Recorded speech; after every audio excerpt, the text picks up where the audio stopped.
Welcome.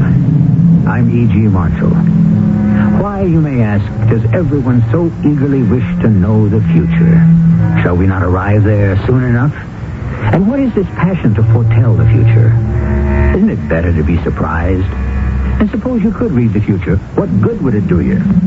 What good did it do the prophets of old? Who listened to them? Sahib! Sahib, I have seen her. Seen who? The Mem, Sahib. I have seen her. You have seen my wife? She appeared to me on the road. Give my salams to thy master, she said, and tell him I shall see him at Nudea. Nudea? Where is Nudea? She says that thou shalt find it at the proper time. But my wife... My wife is dead.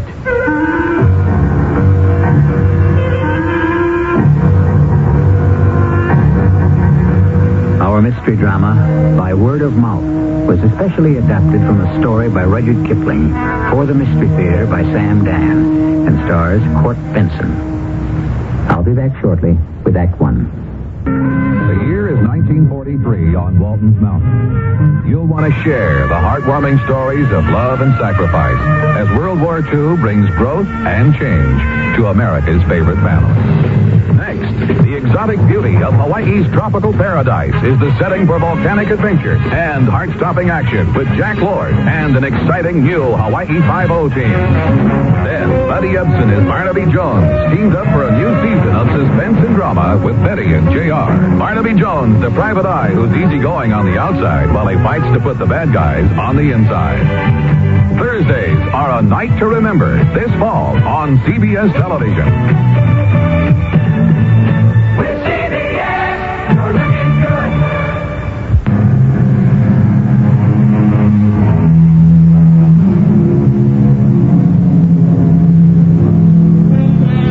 More men are killed by overwork than the importance of the world justifies, said Mr. Rudyard Kipling, who was no stranger to overwork himself.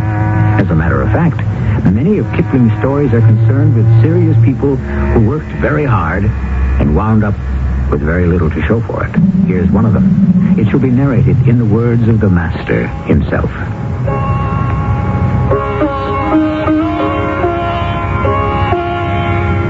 This tale may be explained by those who know how souls are made and where the bounds of the possible are put down. I have lived long enough in India to know that it is best to know nothing, and I can only write the story as it happened. Edward Dumoise was our civil surgeon at Madiki in the Punjab. He was a pleasant, easygoing young man who never quarreled with anyone, except when it came to saving lives. Edward. Hello, Kipling. What's this I hear about you? That would depend on whom you've been talking to. Do you actually intend to enter the Malahide Temple? If I have to. Edward, no European is permitted inside. Then let them bring her out. Well, you'll provoke a riot in the city. They can't surround that poor, sick little girl with a veil of dark superstition. You cannot violate a Malahide Temple. I'm a doctor. They happen to be a warrior caste. There could be a riot. This little girl will die if she's not treated immediately. She could very likely start an epidemic. Edward, she's not some poor little girl. She's a princess. She's the daughter of a Dunbar Raja. All the more reason to save her life. Edward, you're new to India. Let me explain. This high-born princess has been dedicated to the temple. She is a virgin priestess. No European is supposed to look at her. No man of any kind is even supposed to touch her. Oh, that's too bad. Because the fact is, I do have to look at her, and I do have to touch her. And I'll do it as modestly and respectfully as I can. No, their law says you can't. Would they rather she died? Yes, but that's too simple an answer. Why? Doesn't it state the fact? The fact, yes. The idea, no. Her illness has been cast on her by all the gods and goddesses who make up the pantheon of the Malahide religion. It is their will that she die. But why? What did she do? Perhaps her beauty excited the envy of a jealous goddess. Who knows? I do. And so do you. She most likely drank some polluted water. Edward, the colonel has asked me to use persuasion. I'm a civil servant. The colonel has no rights. The colonel is thinking of the overall situation. Kipling, if you have your carriage outside, Could you give me a lift to the temple?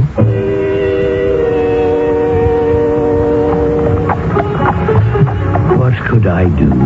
There was no reasoning with him. The square in front of the temple was crowded. Word had spread that the Inglesi doctor intended to cure the virgin priestess.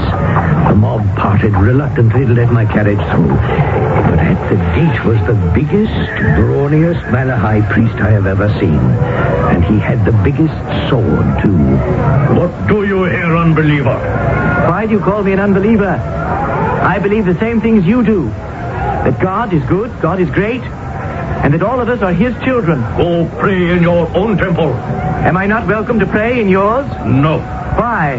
Because you are an unbeliever. We're back to that. The great lady of your temple is ill. She will die. If it is the will of Malachi. Think you so? I say it is the will of evil devils in the water. How dare you blaspheme against the Malachi? If I have blasphemed against him, let him strike me down. Well, why does the ground still remain firm beneath my feet? Why does the earth not swallow me up? Priest, open the temple gate. We shall enter.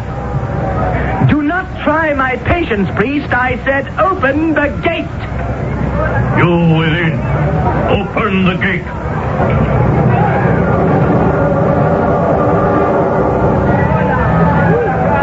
You want to come along, Kipling? I'm in this deep. I wonder if we'll ever get out of it alive.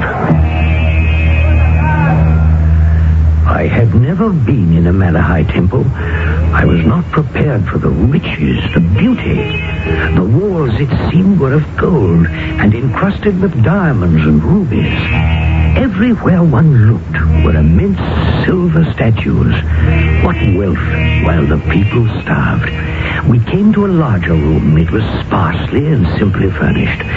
In the center was a bed. On the bed was a girl, a young woman, perhaps 20 years old, with radiant black hair and the most beautiful face I had ever seen, even though it was strained by pain and illness. I will examine the priestess. Examine. That's what I said. You will advance no further. I intend to cure the priestess.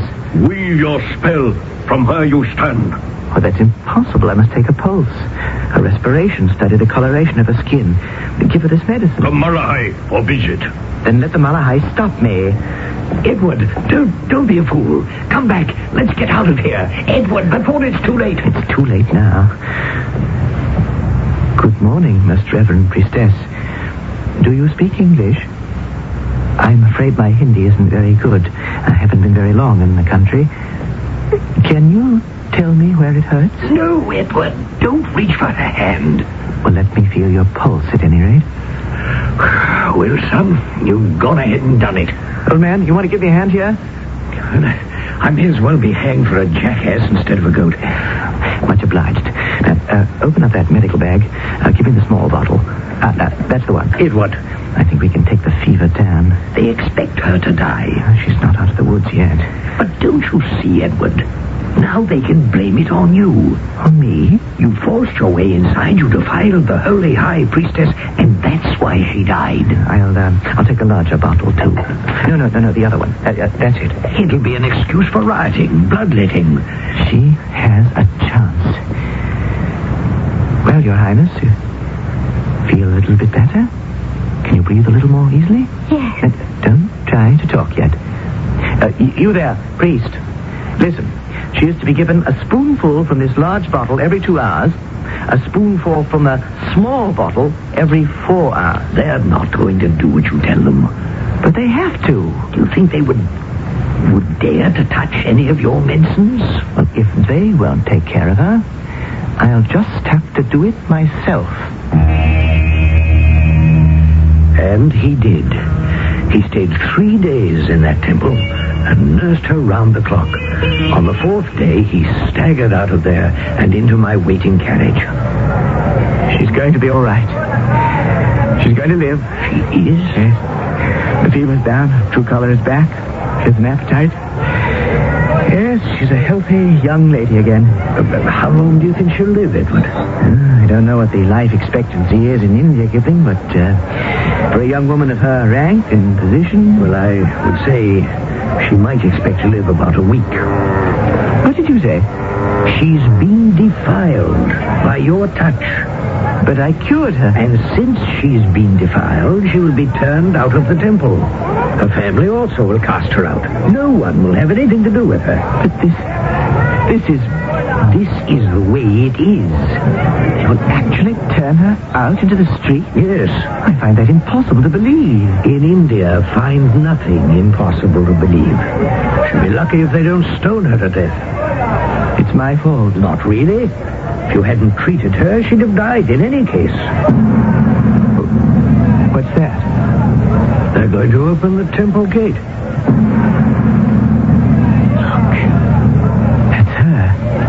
Priestess. The former priestess. What's going to happen? I told you what was going to happen. People of the city, behold the priestess who is priestess no longer, defiled and polluted by the eyes and the hands of the unbelievers. Behold one who is already dead. In her is no longer the spirit of life, but the evil demons that are part of the black magic of the infidels. You, Lala, daughter of kings, princess and priestess no longer, be gone from us. Let no true believer give her food or drink or shelter, for this will only strengthen the evil demons within her. Be gone, Lala, be gone. What are we going to do? I shall speak to the regimental chaplain. Father Victor's a good sort. He arranged to have her sent to a school for native girls somewhere far from here. No. But it's the best we can do for her. Is it? At this time and in this place, realistically, yes. No. We can do better than that. Where are you going? It was obvious. He jumped down from the carriage, shouldered his way through the crowd, and caught up with her. He took her by the arm. You could hear a gasp from the crowd and see a shudder pass through her body. And very gently, he led her back to the carriage and helped her up onto the seat. Drop us off at my place, Kipling. She'll stay with me. Edward, you know what you're doing. Some weeks went by. I forgot about Edward. After all, I had a newspaper to get out. But I was starting to hear rumors I simply couldn't credit. Finally, Mrs. Hawksby came into the office. Mrs. Hawksby, our social arbiter, who knew everything about everyone. Mr. Kipling, I'll come right to the point. Whatever are we going to do about Edward Dumoise? Well, do we have to do anything, dear Mrs. Hawksby? Dear Mr. Kipling, he's a most promising young man, an exceptional surgeon. He must not be permitted to throw away his chances for a brilliant career. He'll be ostracized. The girl is living in his house, but that doesn't necessarily mean that there is any improper conduct between them. Unfortunately, that's true. He simply cannot marry a native girl. Marry? Who said anything about marriage? He has already asked Father Victor to perform the ceremony. Well, it's impossible. Weren't you the one who told me that nothing is impossible in India? Yes. He wants to marry her? But I thought there was a girl back in England. All of you bachelors out here in India say you have a girl back in England. I wonder if it's the same one. Well, if he wants to marry her, I don't know what's to be done about it. In a sense, it's all your fault. My fault? Well, at the very least, you're an accessory. You were the one who drove him to the temple. You got him into it. Now, it's your responsibility to get him out of it.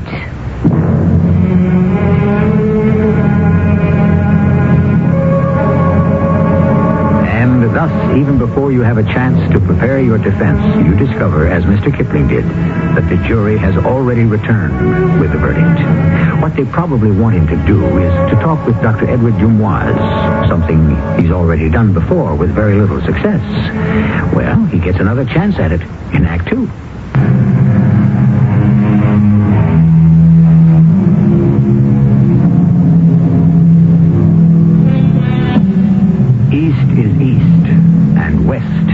West, and never the twain shall meet, said said Mr. Rudyard Kipling.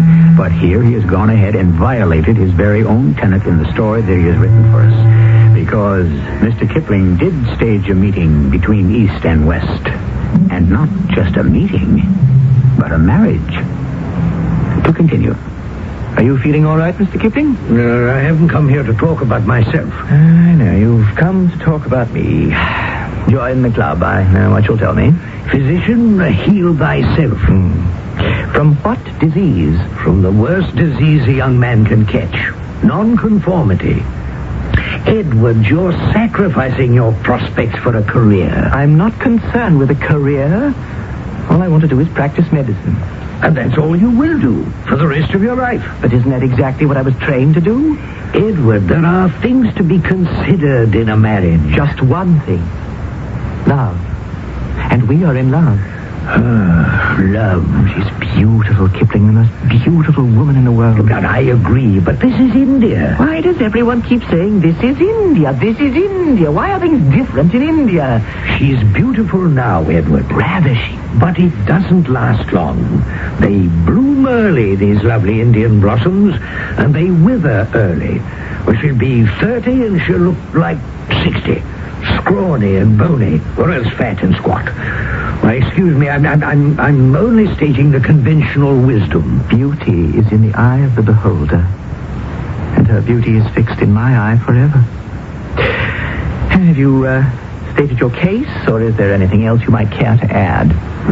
The rules could be bent a bit, perhaps, because she is, after all, a princess, and the very word royalty is enough to throw sand in the eyes of any proper Englishman. But she's an outcast. I know all your arguments, and I'm sure you know all my answers in advance. So, why not join me in a toast for the bride? Hey there, Ratan Singh, 2 whiskey pegs now. That's another thing.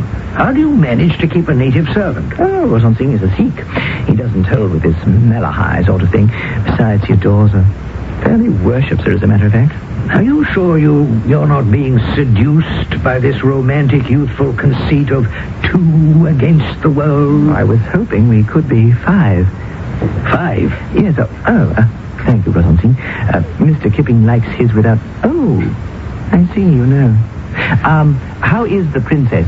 She rests, and the world must stand still until the heaven-born awakes. Which is as it should be. Thank you, Ratan Singh. You may go. You said you hoped we would be 5? Yes, Lal and I, that's 2. Father Victor, who will perform the ceremony, that's 3. Ratan Singh, who approves completely, makes 4.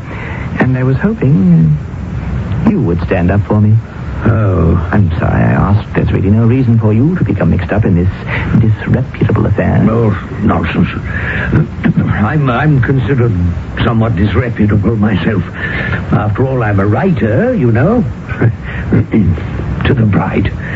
To the bride. And so they were married, as they say in a million stories, including quite a few of my own.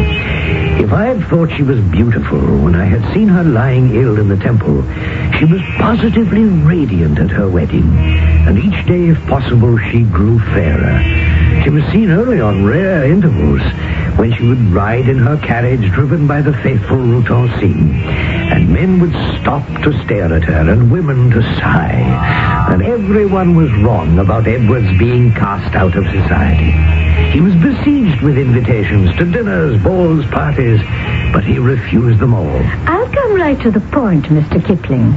We must do something about poor Edward Dumoise. Oh, isn't that too late now, Mrs. Hawksby? Whatever are you talking about? Well, he went and did the unspeakable, didn't he? He married a native girl. My dear Kipling, there are native girls, and there are native girls. Oh, I've always been aware of that. Besides, beauty makes its own laws. We are too few in the land and too dependent on each other. He simply must come out into society with his wife. Oh, why don't you tell him that? I have, but he won't listen to me. Well, isn't it obvious he doesn't listen to me either? You're supposed to be clever. Can't you think of something?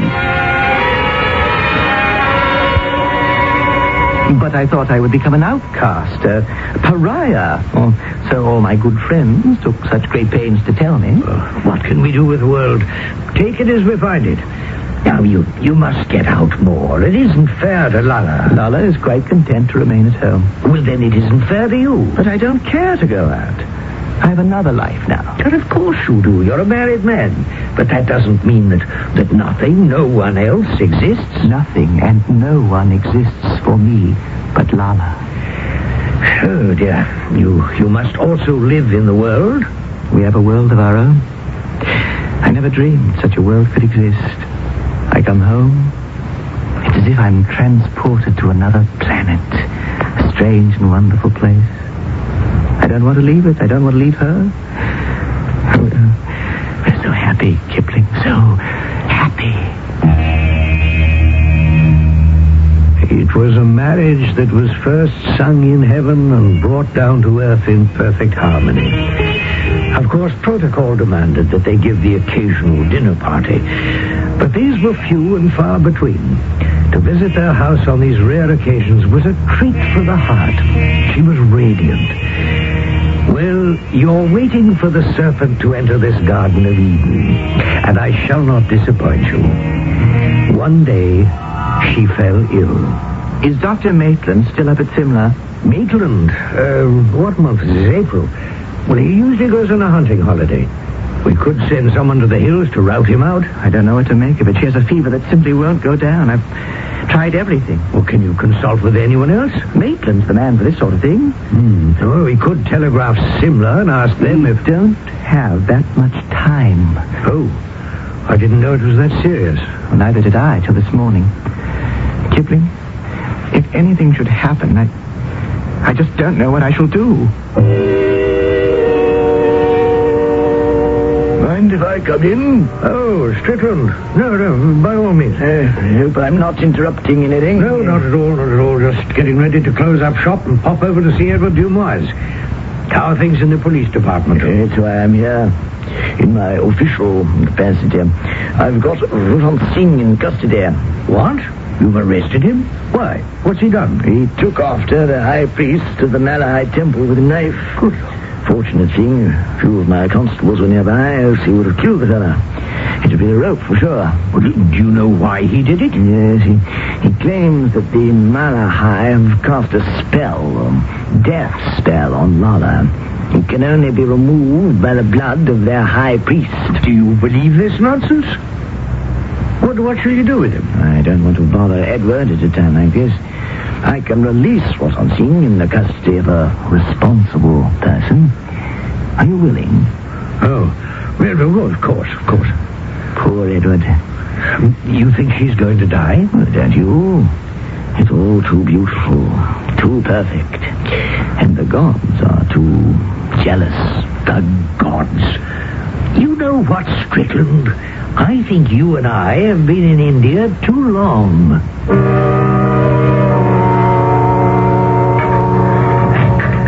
I should have killed the pig, Kipling Sahib. But we shall have no more of that, Rujant Singh. I bear responsibility for thee to the government. Surely Kipling Sahib is aware that the swine will bring death to my heaven-born mistress. Go thou now to the house of thy master, who requires thy services in this time of great need. But someone must kill the dog if the divine one is to live. Get thee hence to thy duties, or I shall have the warder return you to jail.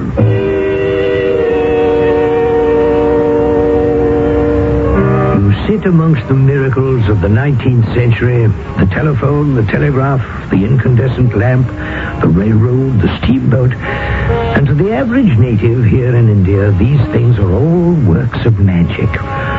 And yet there is another magic here in this ancient land, a magic that controls the mind, the body, life and death. I was tempted to go to the Malahide priest and ask him, or bribe him, to remove the spell. The spell. Listen to what I'm saying. But of course that wouldn't do. I went instead to Edward's house. I think she's better. Look, there's more color. No, she's worse. I know she's worse. Try to be calm, Edward. How can I be calm? I'm helpless. I'm supposed to be a doctor, but I can't find anything wrong with her. She keeps getting weaker and weaker. Why? It could be some germ we know nothing about. Edward. Darling, don't try to speak. I must speak. I am being punished. Punished? Oh, my sweet, innocent darling. What did you ever do to deserve punishment? I was given in marriage to the god Malachi.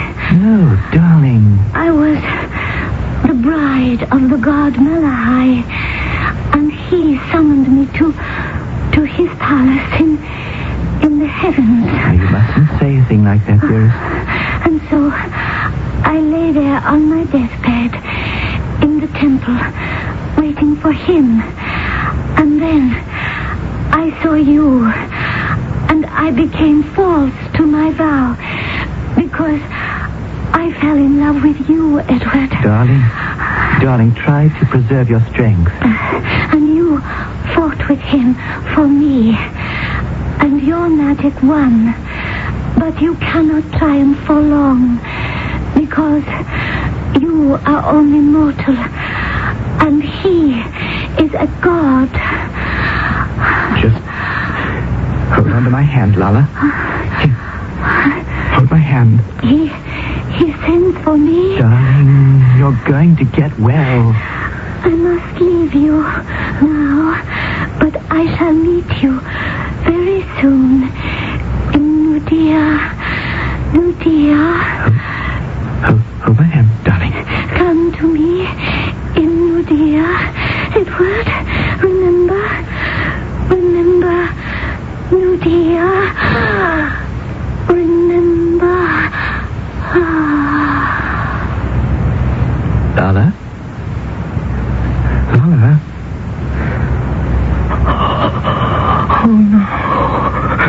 no. And in that moment she was gone. The deep and sparkling black eyes were now closed forever. I felt that a certain irreplaceable beauty had vanished from the land. I shall meet you in Nudea. Where and what is Nudea? At any rate, how can they meet if she's dead? Well, who says it has to be a meeting in the traditional sense? You know us. We have all kinds of meetings. And we shall all meet here shortly for the third act.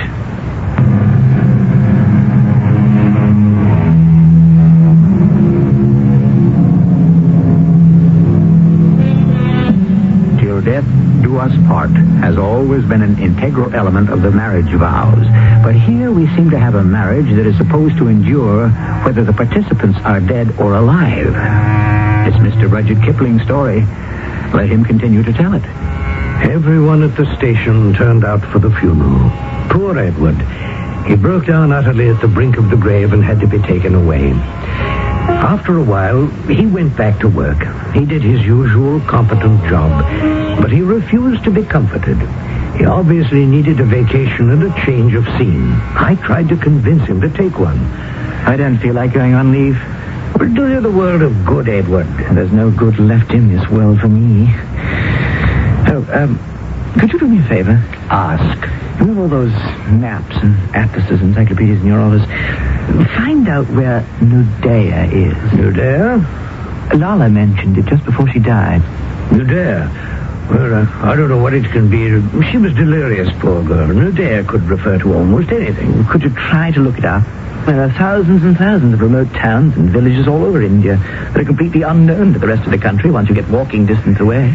Now that you mention walking, how about going with me on a walking tour? No, thanks. Well, just for a few weeks. We can take pictures, do a little shooting.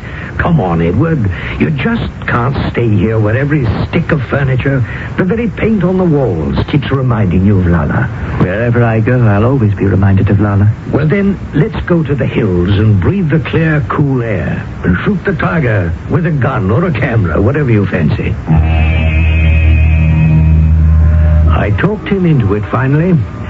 And so, taking Rutan Singh along to do for us, we went up to the hill country. And we hunted and fished. And we breathed the pure air of the mountains. Slowly, the healing process began. Rutan Singh was a bit put out. Well, not exactly, but I think he expected a little more mourning on Edward's part. Edward, Sahib, he forgets. He forgets. It is well that the gods send us forgetfulness, Rutan Singh. Else our hearts should never be mended. He forgets the heaven-born. No, she remains in his heart still. But what is one to do? One must continue to live. I am afraid, Kipling Sahib. An old soldier such as thou? What could frighten thee? I fear he will not go to her when she calls to him to meet her in Nudea. Nudea? Hast thou heard of Nudea, Rutan Singh? No, but surely its location shall be revealed to us at the proper time.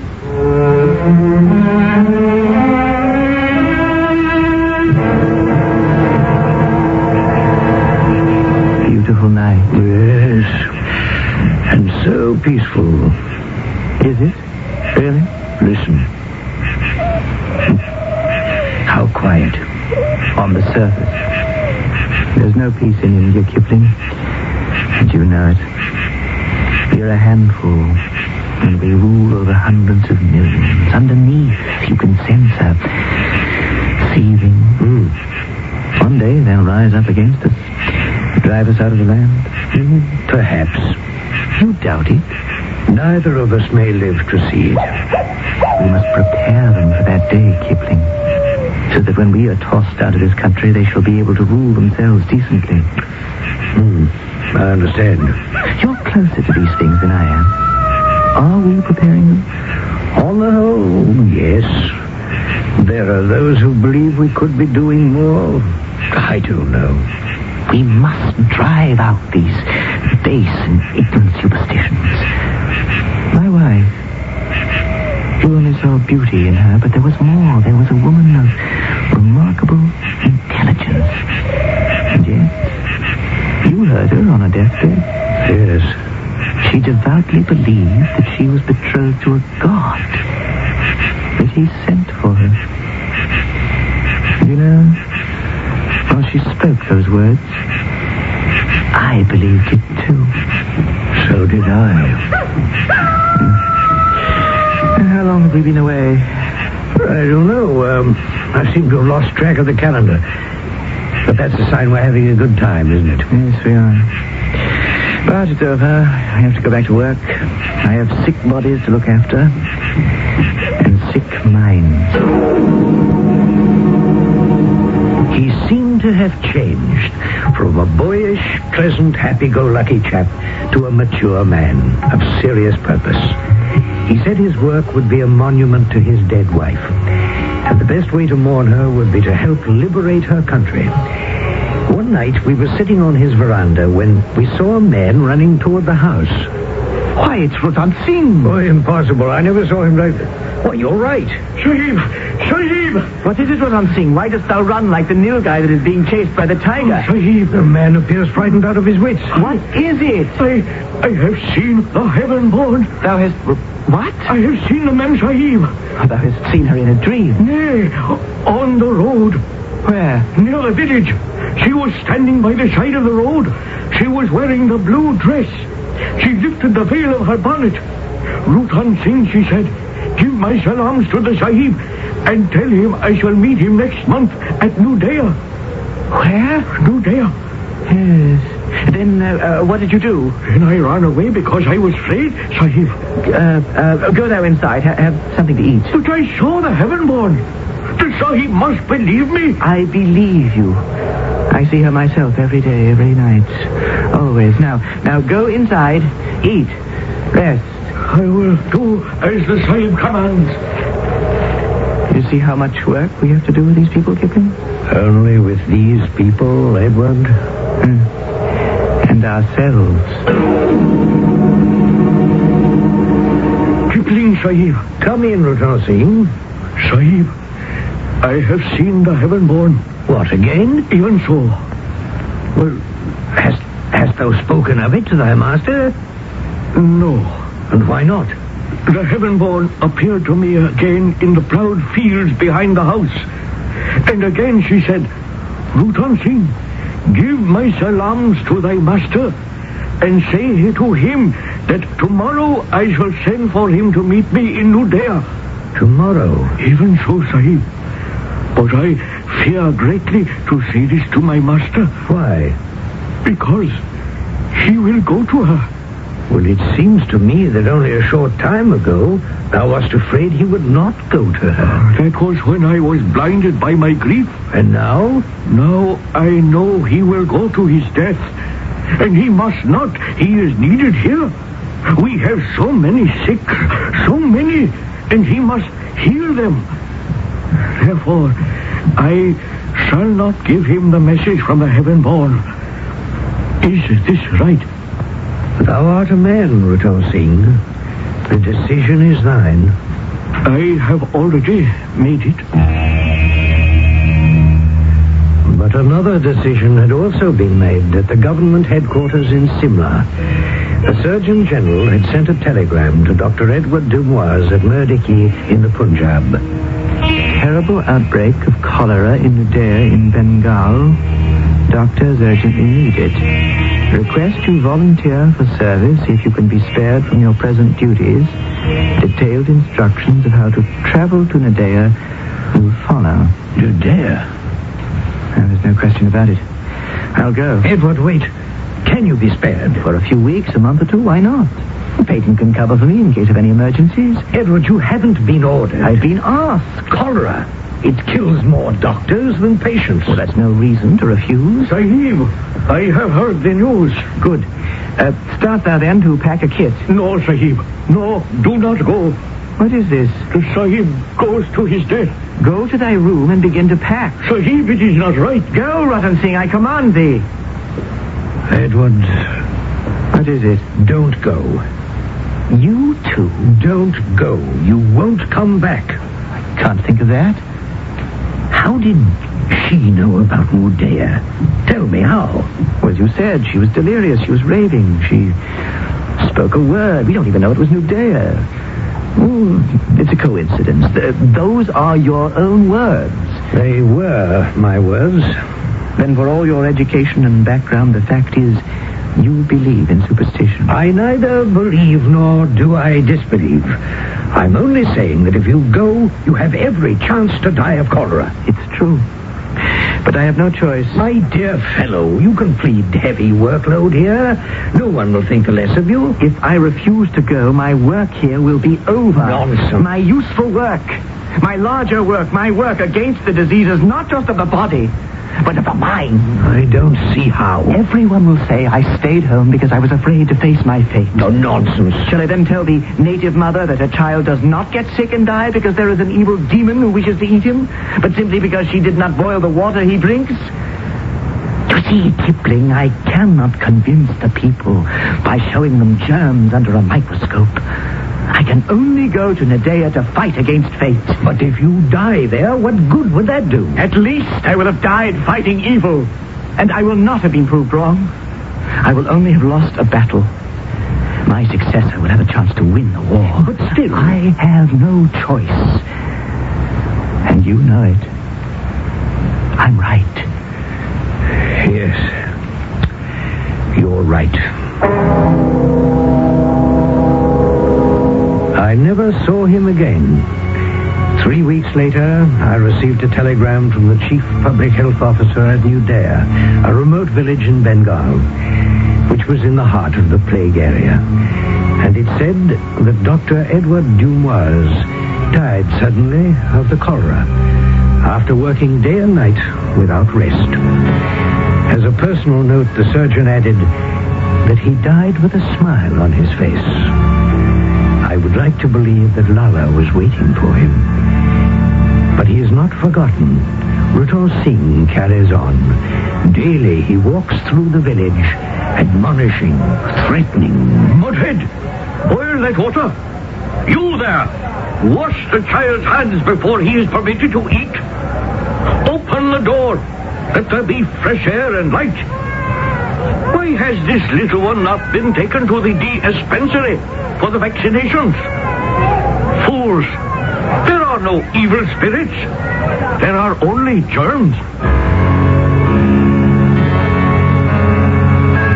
And thus it is truly said, no man ever dies while his words and his works endure.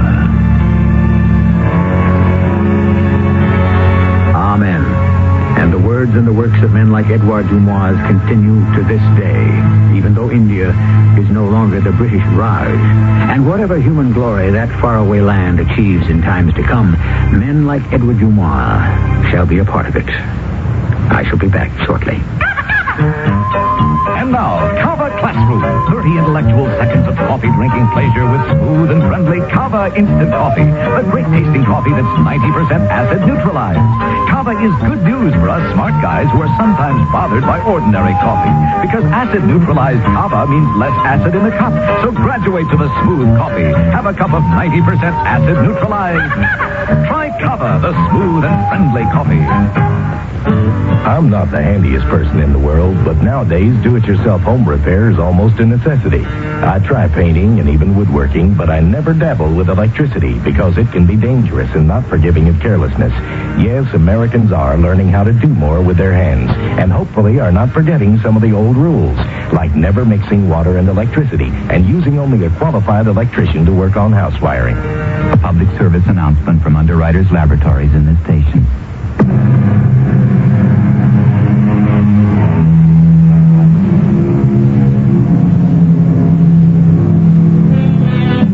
Of course, these things are never clear-cut or open and shut. Did Dr. Dumois go because he felt he had to fight the demons of superstition? Or did he go because he wanted to see his beloved Lala?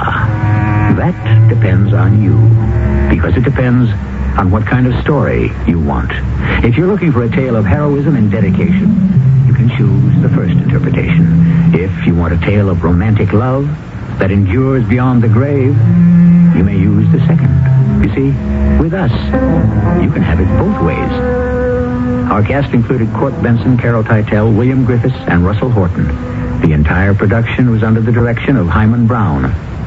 And now, a preview of our next tale. I'll get a lawyer. You can't get away with this. You're mad. You may need a lawyer. What are you doing? What's that you're taking out of your pocket? Just some very strong bandages, my dear. Unless you want to get the beating of your life, you will do exactly as you're told. Oh, don't! You're hurting me. I need to know where you are and what you're up to for the next 24 hours. That's why I'm tying you up and why I shall lock you in. And let me warn you, you can scream, but all you'll cause is a scandal. So I advise you to keep quiet until I return. There. Is that tight enough? Oh, do you see this revolver? Oh, no. Yes, I agree with you. I'd rather keep it in my pocket than use it. This is E.G. Marshall inviting you to return to our Mystery Theater for another adventure in the macabre. Until next time, pleasant dreams.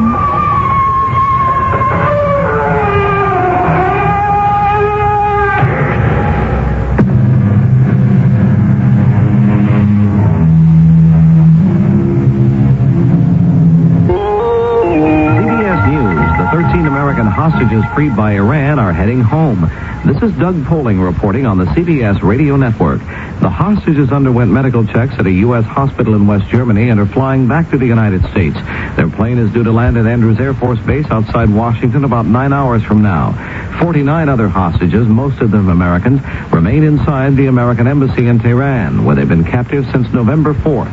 Iranian students are threatening to kill them if the United States takes military action against Iran. The State Department has accused the Ayatollah Khomeini of inciting a riot Wednesday at the American embassy in Islamabad. Radio Mystery Theater presents...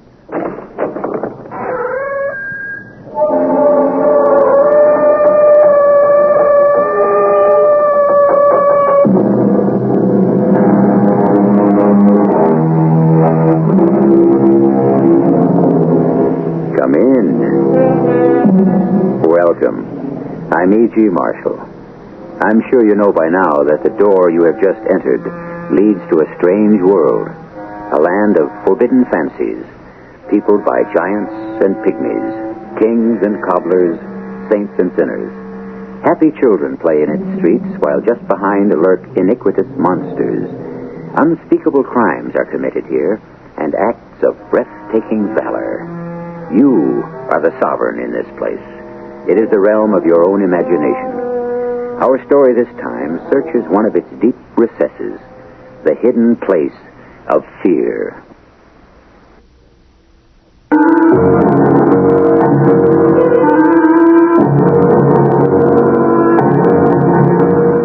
Our mystery drama, Reunion Fever, was written especially for Mystery Theater by Sam Dan and stars Phyllis Newman.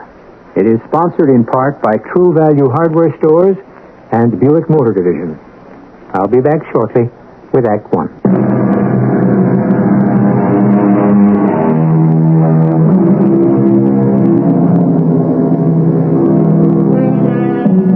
The never-ending struggle for existence inspired Mr. Darwin to think in terms of natural selection, which in turn led him to speculate on the concept of the survival of the fittest. Like all great truths, survival of the fittest applies everywhere and to everything. As an example, a smarter police force actually creates a cleverer type of criminal. And as science discovers more potent germ killers, we suddenly find ourselves trying to cope with stronger, deadlier, and more stubborn strains of germs. And so, on both a social and medical front, humanity is running a grim race for survival. We're in a city of the Southwest. Come in. Well, come in for crying out loud. You deaf or something? Well, don't just stand there. What do you want? Senor Bunner? Yeah, my name is Bunner. What do you want? The padrone. Oh, are you from the employment agency? Yes, the employment agency. Oh, yeah, Julia sent you over, huh? Sí, Senor Julius. Your name is Emiliano. Sí, Okay. Emiliano. Yeah, well, Julius has sent me worse. Okay, look, you just keep out of sight and keep your mouth shut, okay? Understand? Hey? Comprendi? Sí. All right, you walk through that door and Marcy will take care of you. Sí, gracias. Hey, Marcy, this old guy just coming in is one of Julius's beauties. Well, he looks clean enough. Anyhow, make sure he washes his hands good, huh? Put him to work setting up the tables for the banquet. No, the one in the grand ballroom. Yeah, show him how to set up the dishes and the water glass and the silver. Yeah, that's going to be some banquet. I wish it was over.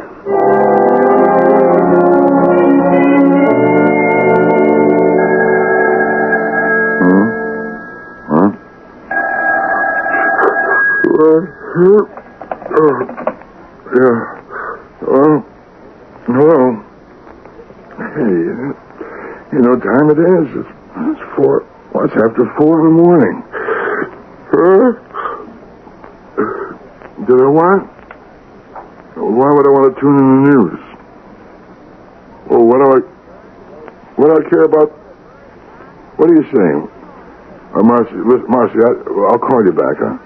All right, just let me tune it in, huh? Radio. For the past 3 hours, the wailing of sirens has pierced the quiet of the early morning hours. All right, already 47 persons have been stricken. Hour by hour, indeed minute by minute, the dread number increases. Stricken by what, A fever of completely unknown origin, with temperatures running as high as 105 and even 106, which is not responsive to any known antibiotic or drug. 5 people are already dead. The name is being withheld temporarily. Summing up, at this point, absolutely nothing is known of the fatal fever that is presently sending its victims to every hospital in town, except that all of those stricken were attending a banquet last evening in the grand ballroom of the James Bowie Hotel to celebrate the reunion of the West Side High School class of 1960. The city's chief health officer, Dr. Norma Schwartz, says every resource of the municipal, state, and federal government will be brought to bear on the case. More news as it happens.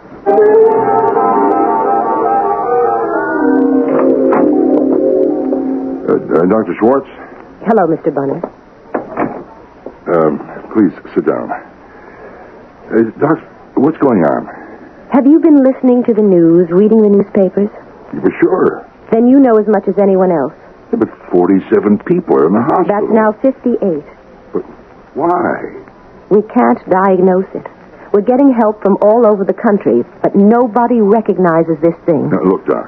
Doc, you know me. I run the cleanest operation in this town. You know that there's never been a violation in this joint. I know. Of any kind. Now, how could a thing like this happen to my hotel? How? Well, that's what we're here to find out. I want samples of every bit of food, all the liquids that were served. You'll get them. I want to see every employee who worked the banquet. Will you just tell me when and where you want them, and I'll send them. Thank you, Mr. Bunner. I knew we could count on you. Doc, you got to get to the bottom of this. Who's going to want to rent a ballroom? Who's even going to want to come into the hotel?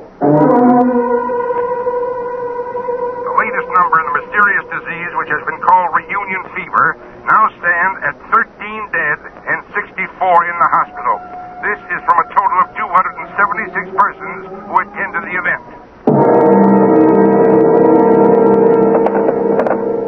Hey, Marcy, where's that list I have to send over to the Board of Health? You know, everybody who worked the banquet. Where? Oh, yeah, I see. It's right in front of me. I'm sorry, I just can't think straight.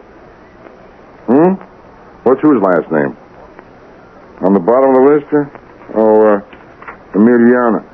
Oh, no. Oh, hey, no, take his name off, Marcy. I can't have his name on that list. Well, can't you figure it out? Julius sent him over.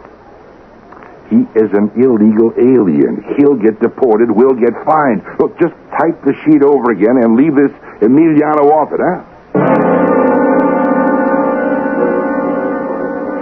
Ladies and gentlemen of the media, I am sorry to say we are still in the dark as far as this mysterious malady, reunion fever, is concerned. Is it a virus? Well, we don't know. Some sort of bacillus? We don't know that either. Ladies and gentlemen, as a doctor and public health official, I'm in the embarrassing and frustrating position of having to say, I don't know, to all of your questions.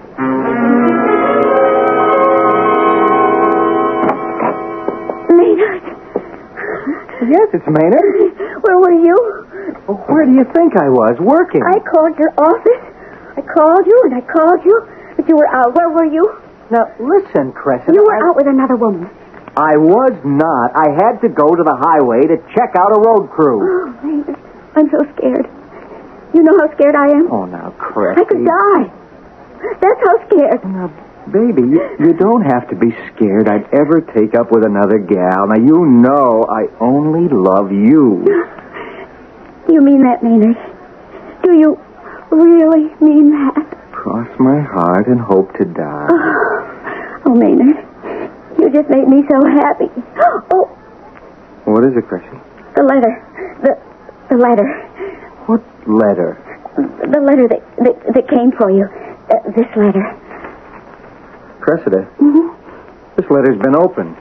You had no right to open a letter addressed to me. Well, I was afraid it was from some woman. I can't help it. I'm jealous. Well, is it from another woman? I wish it were. Read it, Maynard. Read it. All right. Mr. Maynard Tarbill, 23, Grassmere Terrace.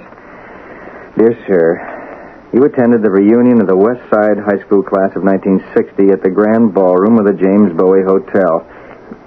What is this? Oh, read what it says. You know by now that many of your classmates have come down with so-called reunion fever, a serious and in many cases fatal disease that has baffled the best efforts of medical science. Sooner or later, everyone who was there will contract this disease. Oh, Maynard. This disease is known only to us. We have developed it in a laboratory. It is a form of poison, and only we have the antidote. Don't you see, Maynard? It's some kind of a plot. At least half of the victims will die, but you don't have to take the chance. For the sum of $10,000, we will supply you with the antidote and save your life. Maynard. If you want to be sure of living, place an ad in the personal column of the Globe that says, I love life, and you will receive further instructions. If you attempt to contact the authorities in any manner, you will forever forfeit any chance to receive the antidote. Maynard, we have to raise $10,000. $10,000? Where would we It's get your life, darling, your life. Cressida, I'm going to the police. Are you crazy? It's my duty as a citizen. They won't give you the antidote. If the police could catch these criminals and maybe get their hands on the antidote... They are desperate people, clever people. Look at what they did. They were willing to kill more than 250 people. Oh, but these people, they're getting away with murder. What can we do about it? Is it worth your life? $10,000? Well, why didn't they ask for $10 million? I can get $10,000. Oh, no. All I have to do is say to my father, Daddy, I need $10,000. No, I swore we would never take a nickel from your old man. It's your fault. You wanted to go to that silly old reunion. It was my old high school class. What are we standing here and arguing about? Do we have a choice? Well, maybe. Maybe again. What kind of maybe is it this time? Doctors from all over the country are working on it. Maybe they found something to cure it. What's in that letter is fact. Oh, Maynard, you've got to get that antidote.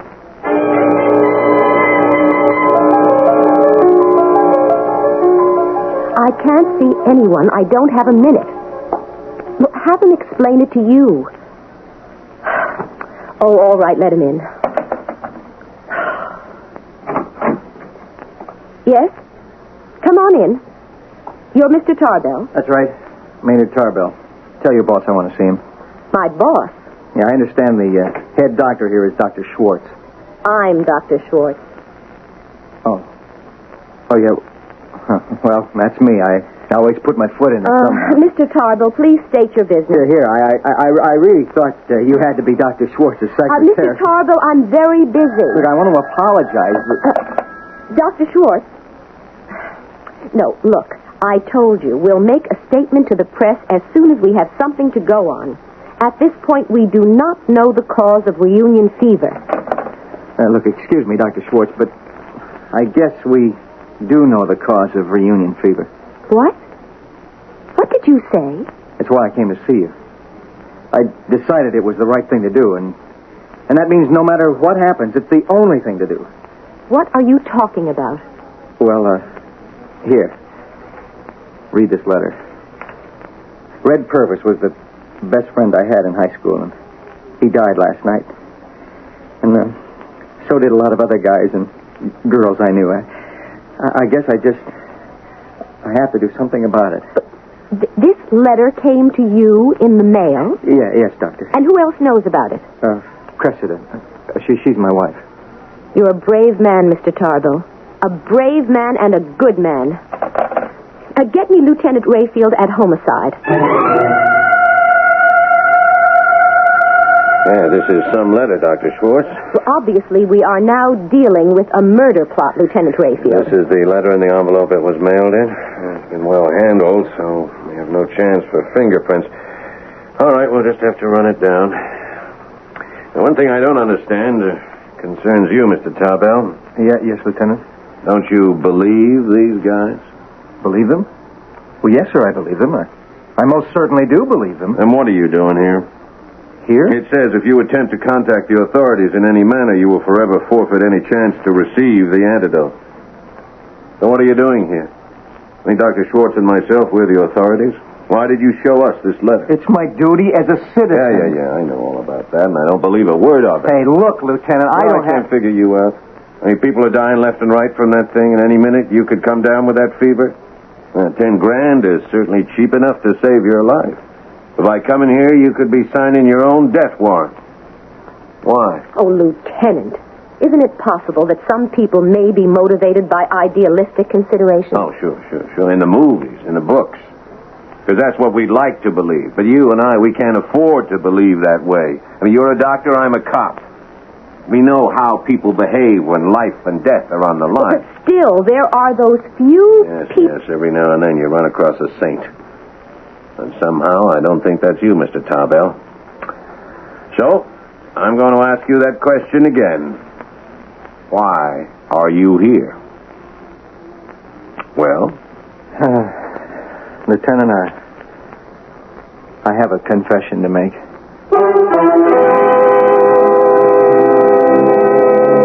A confession? And what sort sort of confession could it possibly be? Confession, as we all know, is supposed to be good for the soul. But nowhere is it written that confession is beneficial to the body. Well, I too have a confession.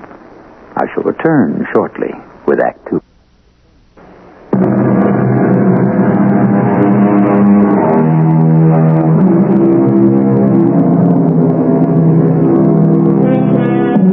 For extreme illnesses, extreme treatments are most fitting. Those are the words of Hippocrates himself, the father and the founder of medicine. Obviously, we're dealing here with a most extreme illness, and an extreme treatment is absolutely in order, provided we can discover what it is. You have a confession, Mr. Tarbell. Yes, I have, Lieutenant. I'm in a spot. Go on. My wife. I've been a good husband, a great husband, but, well, she's convinced I'm cheating on her. She's, well, what do you call paranoid on that subject? Are you cheating on her? Well, yeah, here and there, and now and then, when I get the chance. Mr. Tarbell, where's all this leading us? But she's never once been able to prove it. All right, well, let's get back to the letter, huh? Oh, yeah, the letter. I had to bring the letter here because even though I could have said nothing and done nothing, paid out the $10,000, which wouldn't mean a thing. Believe me, her old man is so rich. But you would get the antidote and save your life. I don't need the antidote. What do you mean you don't need the antidote? Because I wasn't at the banquet. I didn't go. Then why couldn't you tell your wife and relieve her mind? You don't understand. She divorced me. Look, I sent in my $10 for a reservation. Sure, it would be a night out, and then I figured, why waste it on a reunion? I called up some girl, I know, and do I have to tell you who she is? Just keep talking. Well, the long and short of it is, I spent the evening with this girl at her apartment. I thought I was in the clear, and then this letter came to the house while I was at work, and she opened it because, well, she just doesn't trust me. I wonder why. Now, look, Lieutenant, this is a murder case, isn't it? And I'm a witness. You've got to protect me, even if it's against my wife. Don't worry, Mr. Tarbell. She'll never hear it from us.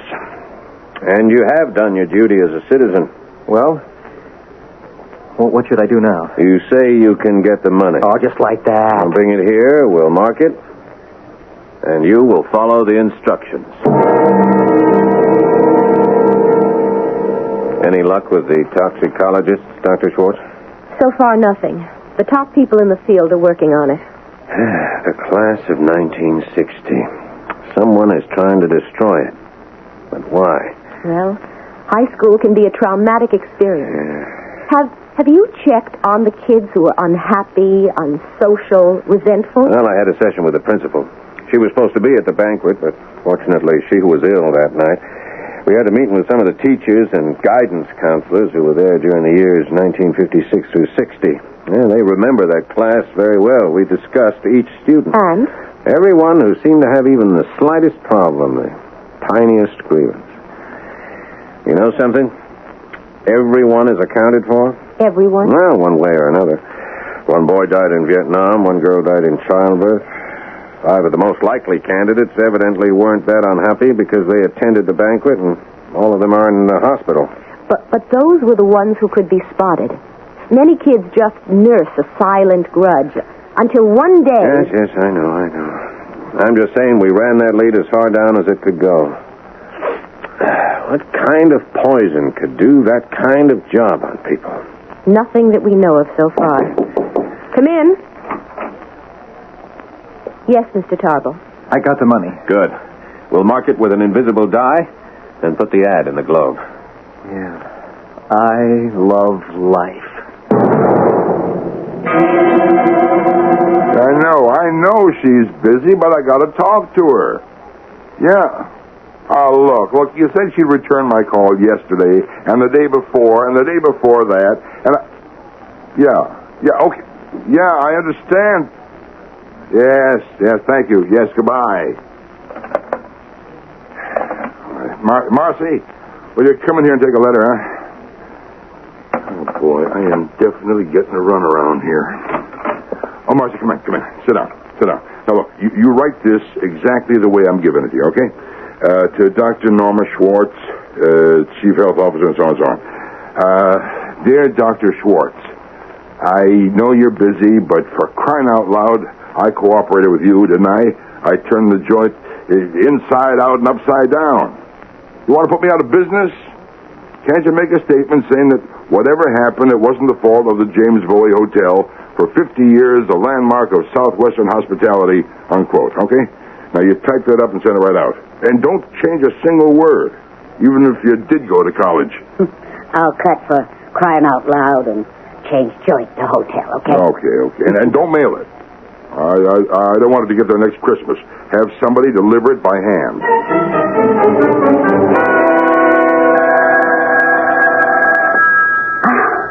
Oh, Maynard. Wake up. The phone. Yeah, phone.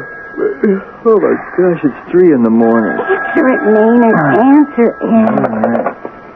Yeah, hello. Yeah.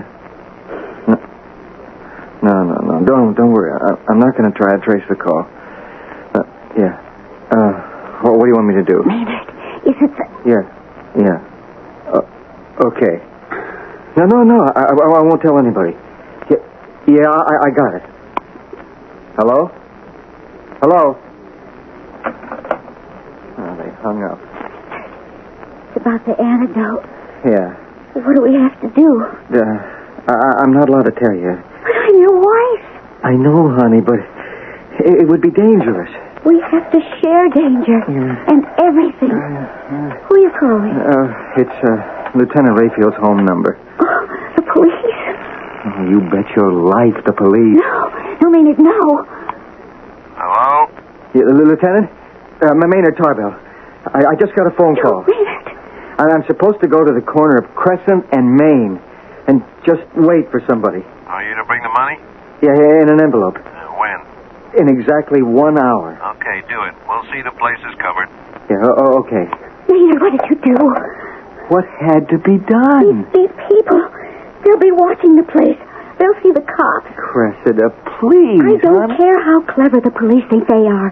They'll be spotted. Crescent and Main, it's a wide boulevard. Where can the police hide? I have to get dressed. Oh, Maynard, I'm frightened. The important thing is that these killers must be caught. No. The important thing, the only thing is to live.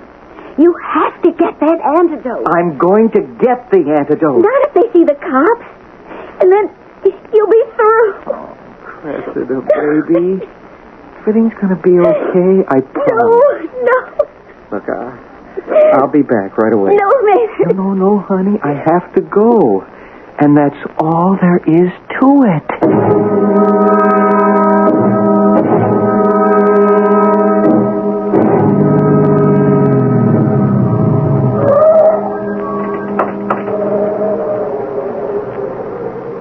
Maynard Tarbell. Yeah? Do not turn around. Okay. You have the envelope. Yeah. With $10,000. Yes. Hold it behind your back. Yeah, sure. No tricks now. No tricks. A gun is being pointed at you. You can trust me. Hold the envelope. Good. I'll take it. Do not turn around. No, I won't. Hold still. The antidote. How about the antidote? Wait till the money is counted. Okay. Okay. Now, your instructions. You will count to 50. Understand? Slowly. Yeah, sure. Like this. 1, 2, 3. Yeah. I get it. You will then turn around. Walk 2 doors west on Crescent.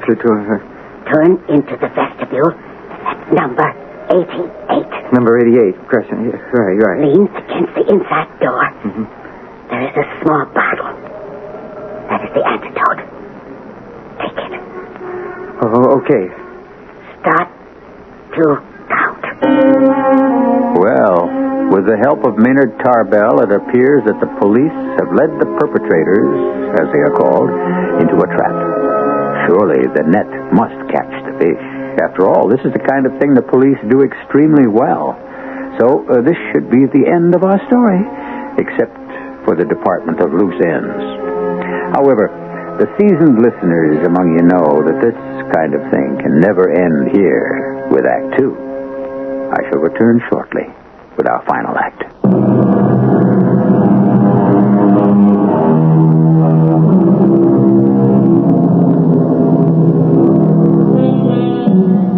Man is supposed to be the most intelligent of all the animals on the earth. After all, man is the only living creature on the planet who has the ability to make plans. The making of plans, this is truly the thing that elevates us above the beasts.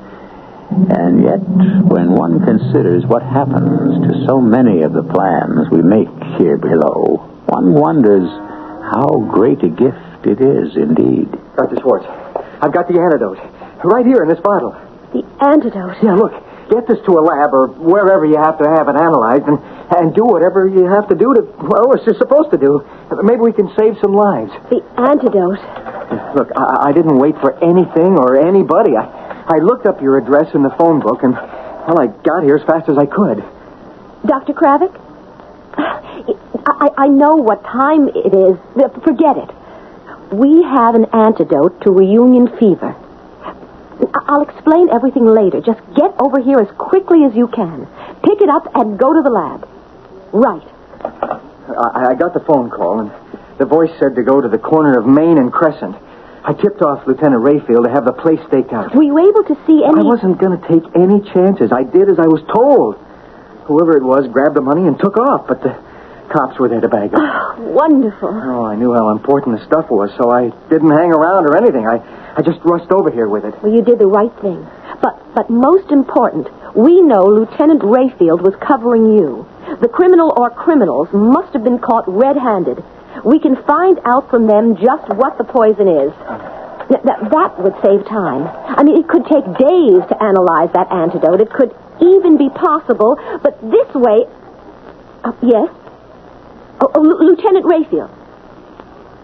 Yes, Lieutenant Rayfield. Frederick Rayfield. What do you mean he's off duty? He has to be there. Now, Sergeant, I am Dr. Norma Schwartz, Chief Health Officer. Just a minute. Are you saying Lieutenant Rayfield has not been at headquarters since he signed out at 4 o'clock yesterday afternoon? Well, Sergeant, there must be... There must... What is it, Doctor? Sergeant, what is Lieutenant Rayfield's home number? You went there and delivered the money? Well, sure. Do you mean you didn't... Well, of course not. Then they got away. Lieutenant, I called you. Somebody's going to have a lot of explaining to do. An awful lot. What are you saying? It couldn't have been 3 minutes after you called. I wasn't even finished getting dressed, and the phone rings. It was your wife. My wife? She said they called back, whoever they were, and they said it was off. They didn't like the setup or something. They call again tomorrow night and make another arrangement. Cressida said that? Cressida called you?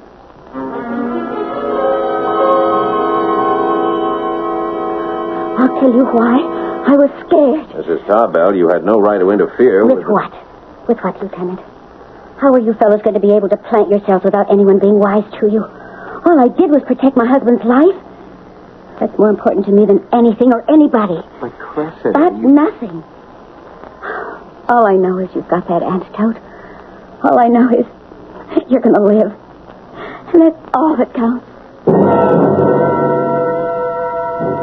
The voice on the phone, was it a man or a woman? I don't know. It could have been either. It spoke in a whisper.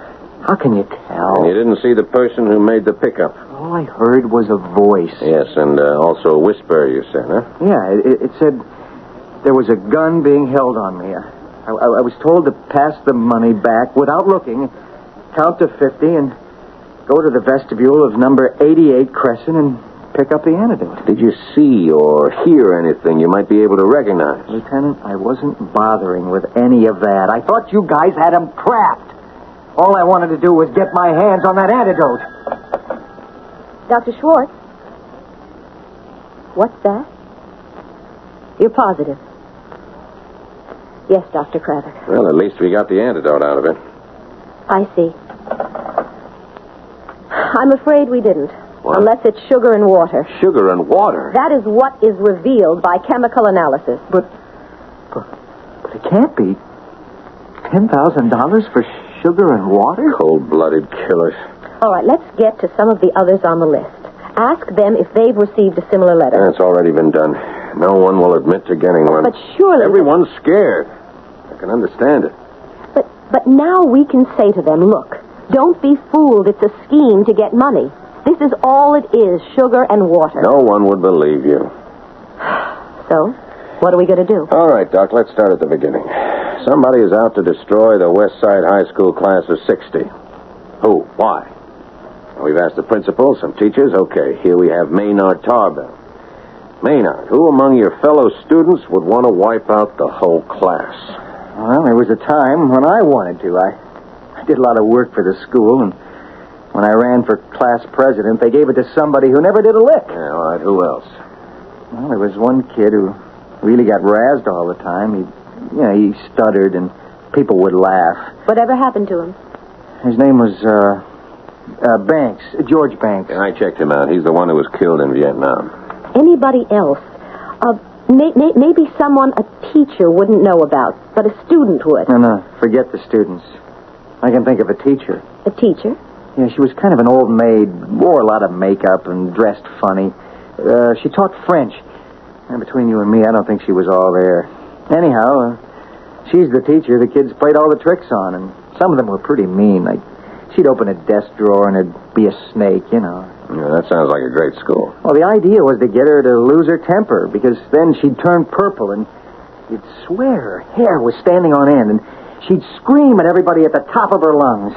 If she's the one who did the poisoning, I'm not really sure whose side I'm on. And what was her name? LeBlanc. Marie Huguette LeBlanc. Yeah. Is there anyone else? It's like opening a can of worms. Yeah. Oh, hello. Connect me with the principal, please. But how deep do some grudges go? How long do some people nurse them? Mr. Lucas, this is Lieutenant Rayfield. Do you still have a French teacher there named Miss LeBlanc? Oh, I see. No. That's all I have to ask at this point. I'll let you know. Thank you. Goodbye, sir. Miss LeBlanc has been in a sanitarium for the past 5 years. What he meant to say was an insane asylum. So that lets her out. Lieutenant, why did Mr. Tarbell here get that note? He was not at the banquet. You promised me my wife would never find out. His name was on a list, don't you see? Yeah, his name was on the list. That's obvious. Therefore, his name was chosen from a list. Well, that's obvious, too. Furthermore, there'd be no point in sending him that note. Actually, it would be dangerous if he were already dead or in the hospital. So, therefore, his name was checked off against a list. So the killer has a list. Well, that's obvious. How did the killer get that list? How did the killer get... Hey, just a minute. Mr. Tarbell, whose idea was the banquet? That's easy, Larry Jackson. He's a real booster. Jackson. Let's have a reunion. Everybody says, yeah, hey, great, but it takes work, and only Larry was willing to do it. He got the hotel, the dinner, everything. So, he had this list, huh? Jackson. Oh, Jackson, yes. I remember the name now. He was one of the first fatalities. All right, that list. He had to send it to the hotel so that they could arrange place cards. Okay, now who at the hotel would know about that list? Who? Well, yeah, me. It was sent to this office, but I never read it. What did I care? Who else? Oh, it was my secretary, Marcy. Oh, which reminds me, I have this letter to mail to you. You might as well take it and save me a stamp. Look, about the list... Lieutenant, just a second. Look, Dr. Schwartz, I cooperate all the way. I need help now. Read that letter. You'll see why. Very well. Hey, your secretary, Marcy, I'd like to talk to her. Be my guest. Marcy, you want to come in here? You see, Doc, I have a legitimate beef, don't I? This thing could drive me out of business. We'll get this thing cleared up as quickly as we can.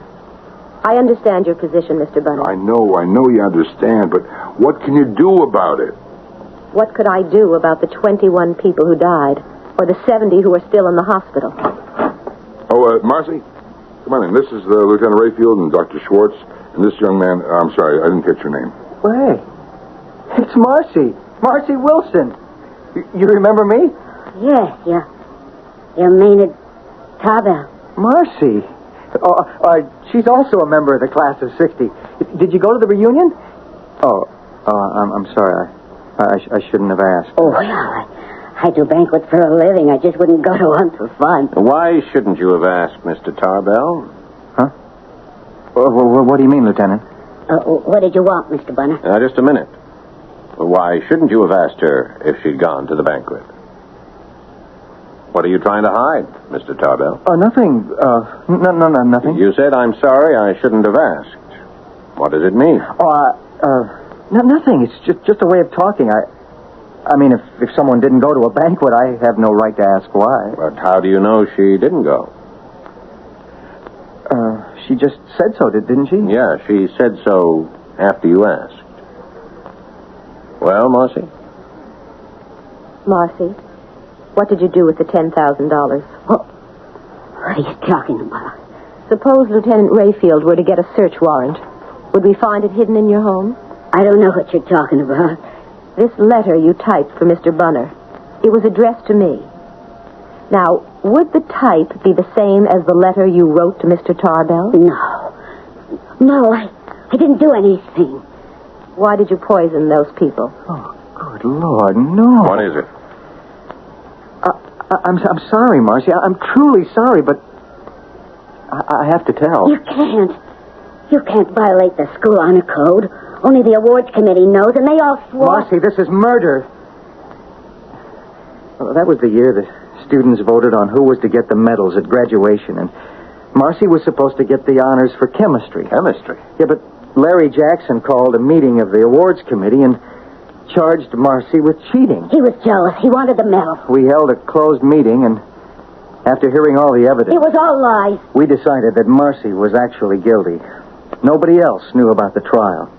Nobody else knew why Larry Jackson got the medal instead of Marcy. Please, Marcy, tell us the chemical or whatever it was. People are in danger. But I didn't poison them. We can prove you wrote the note. You know we'll find the money. All right. Listen, I hate everyone in that class. When that disease or whatever it is hit them, I said, great. Served every one of them right, but believe me, I didn't do it. I didn't. Well, sure, I figured I could. What I did was wrong, but it was a way to scare the rest of you, to make you pay. You voted against me, Maynard, and I was going to send letters to everyone else on the committee who didn't die. Marcy, please, understand. Tell us, what poison did you use? I swear to you I didn't. Okay, I committed a crime. I guess it's extortion. I'm guilty, but believe me, I didn't kill anybody. Okay, Marcy. I'm afraid you'll have to come along with me.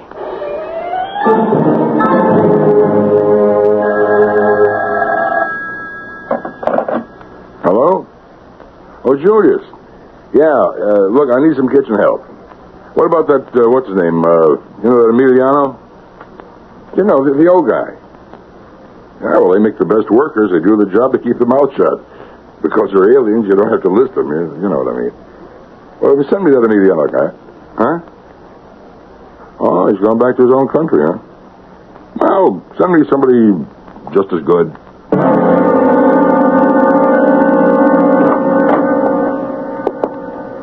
Emiliano, they say you have come back. Yes, Effie. I have come home. But you were sent away. I'm very old, Effie. I have come home to die. Yes, but I must think of every man, woman, and child in this village. Please, Effie. Emiliano, you have been cursed. You carry in your blood the angry devil of fever, the killing devil. And everyone you touch... Please, Effie, I shall stay here in my hut. I shall go nowhere. See no one. In your blood is el muerto del diablo, the devil's death. I dreamed I must come home to die. I shall lie down on my bed. I shall never rise again. Let me die here. No more shall I give El Muerto del Diablo. I will die here in peace.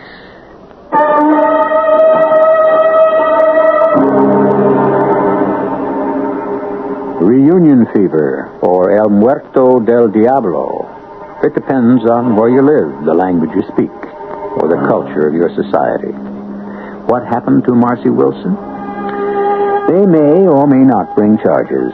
They have all kinds of circumstantial evidence. It depends on how strong they think they can make the case. Is she guilty? Let's explore that one in just a few minutes.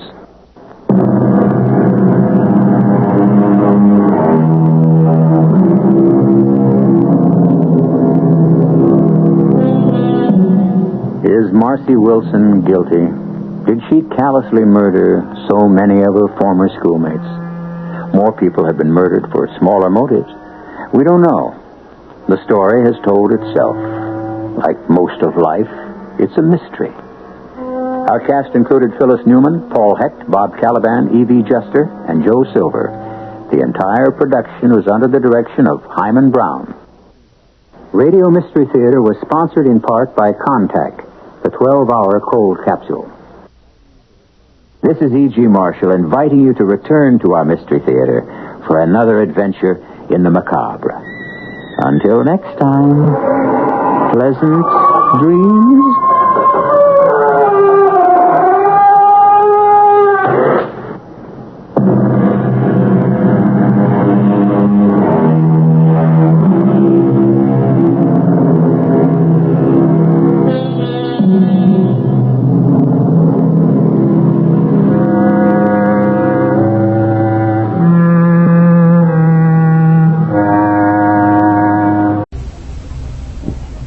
The CBS Radio Mystery Theater presents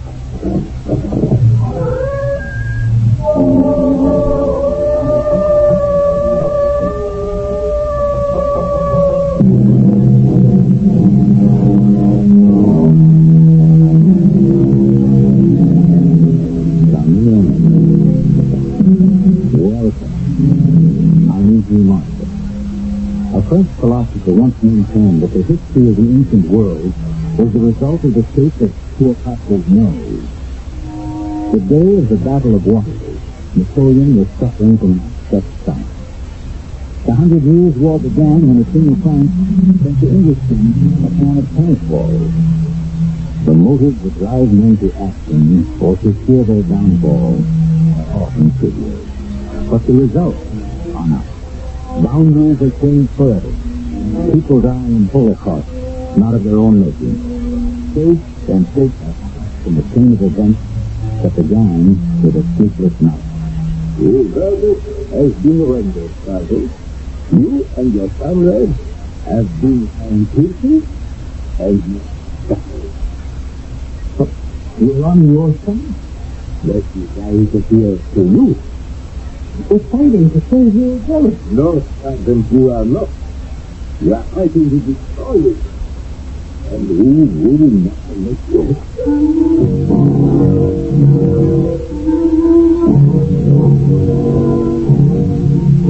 Our mystery drama, No Man's Land, was written especially for the Mystery Theater by Percy Granger and stars Tony Roberts. It is sponsored in part by True Value Hardware Stores and Sinus, for sinus medicine. I'll do that shortly with Act One.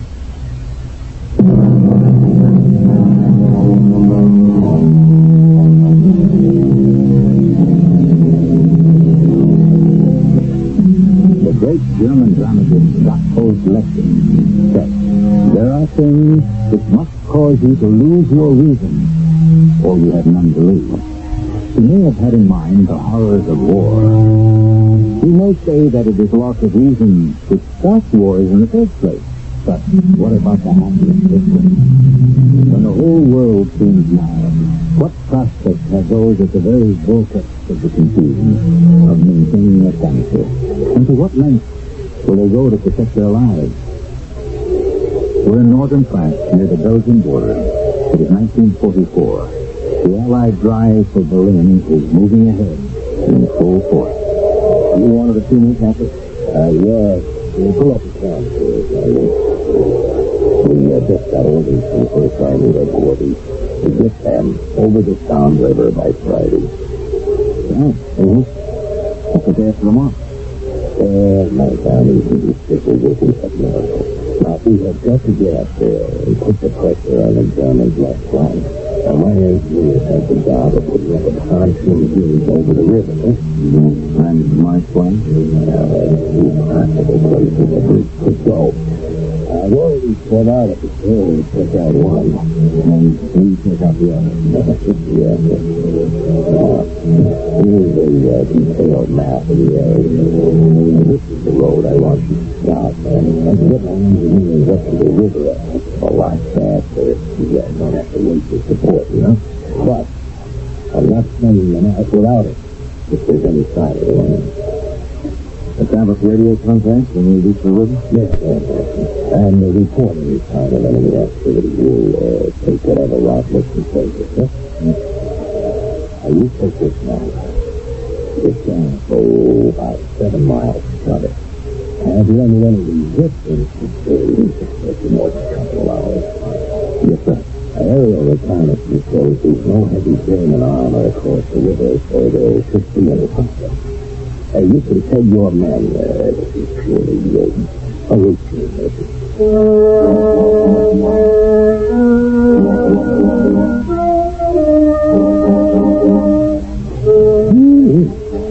Oh, what hot day, son. Hey, how much further is Berlin anyway? You could hop a plane and be there in 2 hours. I'd rather leg it and shoot it out with the Jerry. That's what it's all about, ain't it? Well, I wouldn't say that's the point of it, but that may be unavoidable. Signal the others to hold up. We must be about halfway to the river. We'll rest a few minutes. Hey, you guys, take 5. Cigarette, son? No, thanks. Hey, this river we're headed for, Tom. Now, didn't that figure in World War I? Yep. The Battle of the Somme is the bloodiest battle in history. Took over 1 million lives. Wow. They fought back and forth over this area for more than 2 years. Neither side got it yet. The whole area is a wasteland. Looked like the surface of the moon. Surface of the moon? I agree, ain't it? Look at these fields and them woods over there. Amazing how the land regenerates. I mean, you'd never noticed in a war here at all. Yeah, well, I'm beginning to have my doubts about this one. Look out. Get on all right?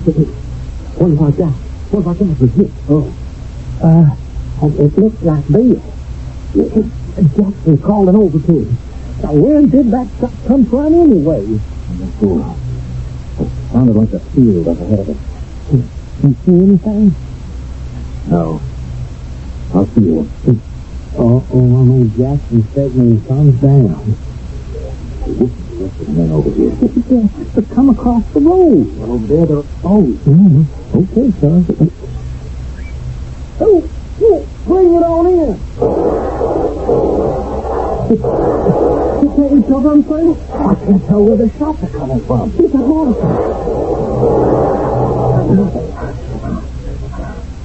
Are you okay? Yeah. Crank up your radio, will you? Get us in touch with headquarters. Dawson's point's supposed to be on Jerry's out here. What's the hot mark? Huh? He ain't moving. Hello. Oh, you think you can reach him? Hello. Sure can try. Hello, Georgewood. Can't you get them, Jackson? No. All right, let me try. Hello.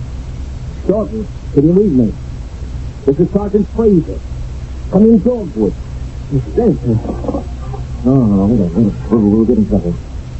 Hello, Georgewood. Well, what the heck is that? No. Georgewood, this is Sergeant Fraser. Do you read me?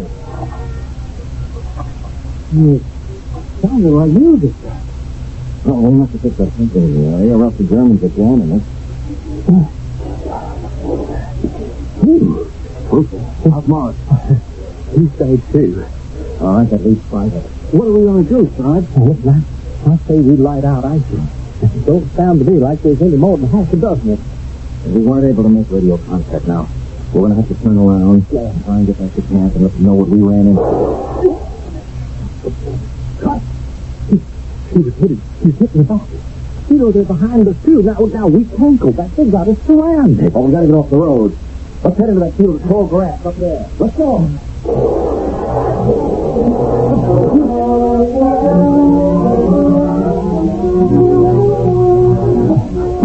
Well, I think we got around them somehow, Sarge.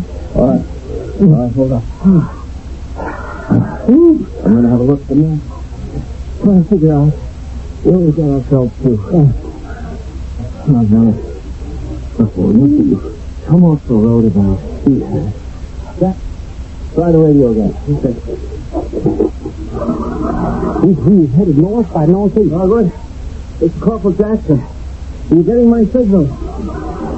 Dogwood, we sure would appreciate some response. Listen, something's coming through. It's that music again, Sarge. What is it? You recognize it? No. I don't get it. We should be able to make contact with you. You want me to keep on trying? No. But there's a rise of ground up ahead of us. Maybe we'll have better luck with transmission up there. Well, I don't see any signs of Jerry anywhere. You think we lost him? Well, they probably just had a patrol out on this side of the river. So let's spread out. Now, there's no point in making one big target of ourselves. Jackson, you and Coolidge turn out that way. Roots, you move up on my left. Well, what do we do if we still can't make contact? Oh, we're going to have to try finding our way back, Jackson. Let's go.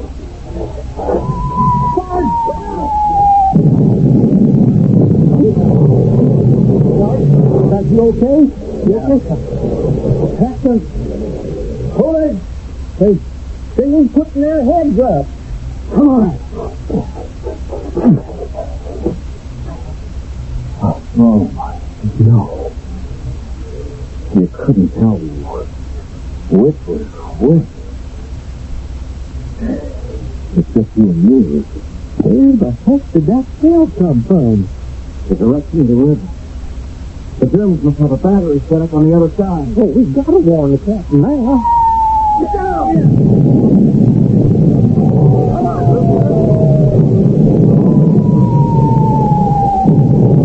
Hey, it looks like there's a gully around the base of that rise.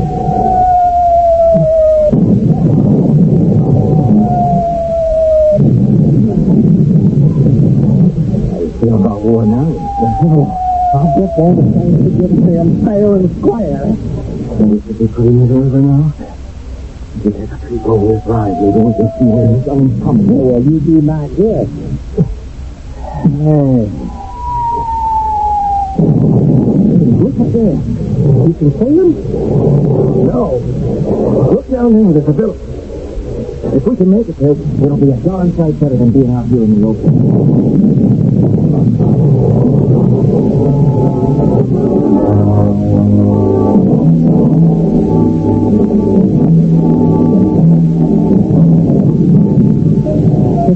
I say we got in the first door. We come through, guys.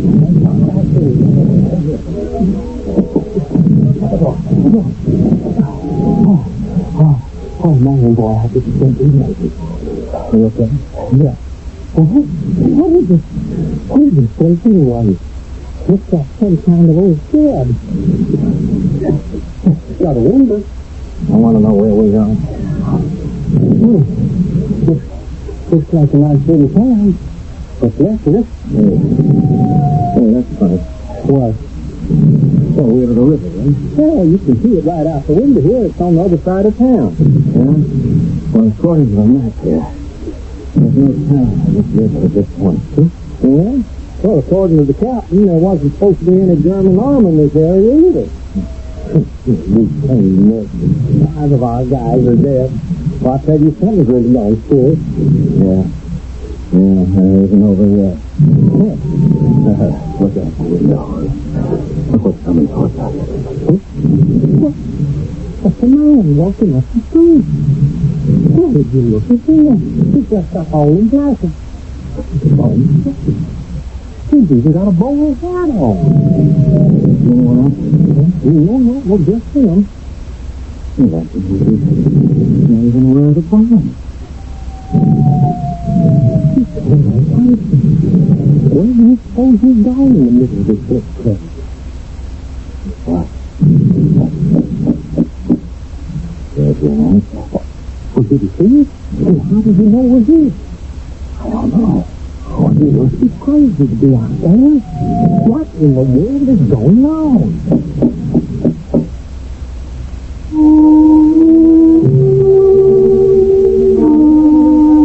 It requires, someone once said, more bravery to overcome the weariness and lassitude of old age than it does to win the battle.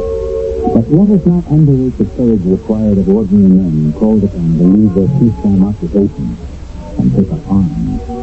And when to the certain violence of battle is added the unnerving overture of mystery, well, that is something few men would face, if they have the choice.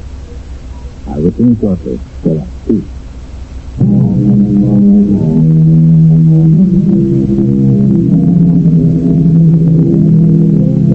All life is a battle of the individual with the universe.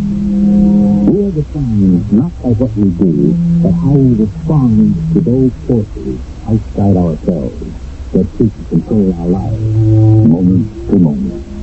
At the present moment, in our story, Craig and Rooster are faced with a perception situation in food.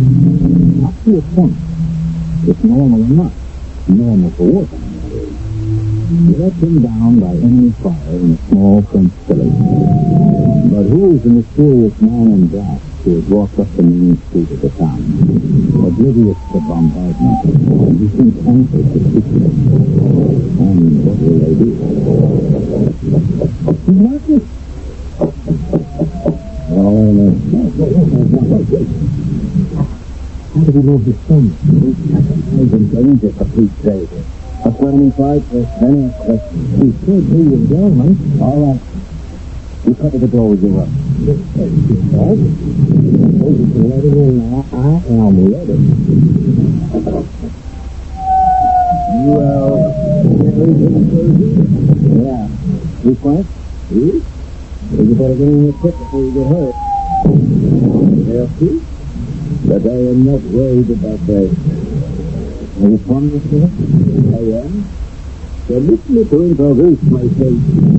I am Emile Bordeaux, the mayor of Gaston. Gaston? That's the name of this place? This town, sorry. Not a place. It is a town. Sorry, with a quick find on that. This man is fighting with Janet Neal. Is he your comrade? Okay, all right. Well, how do we get here now, sir? You carrying a weapon, Mr. Potato? I am not armed. What's going on, then? We could have gotten killed. How do you know we were here? We saw you running to our village and into this bed. This way, the other little girls and I. You been under attack long? Yes. For a very long time. Now, take a tell of it, but what we see is what we got. Not see the only thing on. Good. Sergeant? Our main force still a day and a half away. We won't be able to lift the streets until they get here. I have been sent to get here. By whom? My fellow villagers. Will you come with me? Where? Okay, yes. Down to the church in the main square. With all them bombs falling, find you is crazy. Please come with me. But Mr. Baudet, I told you there's only two of us, and we got to try to get back to our unit. There's nothing we can do. There isn't much time before. Well, we said we are in will be struck by one of those days. Well, I'd rather take my chances in here than outside. You will be here, I promise you. Won't you cut down the street?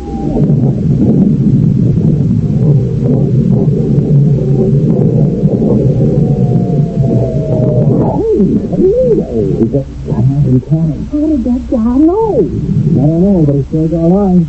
You can't stop. Hey, listen. I am on there. Please, come with me now. But I can't enjoy any time.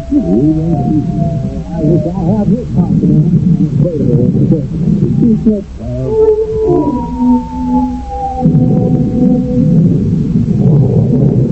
we go. You gentlemen, with pleasure. Yeah, this looks like a good solid piece of this. Take care of it.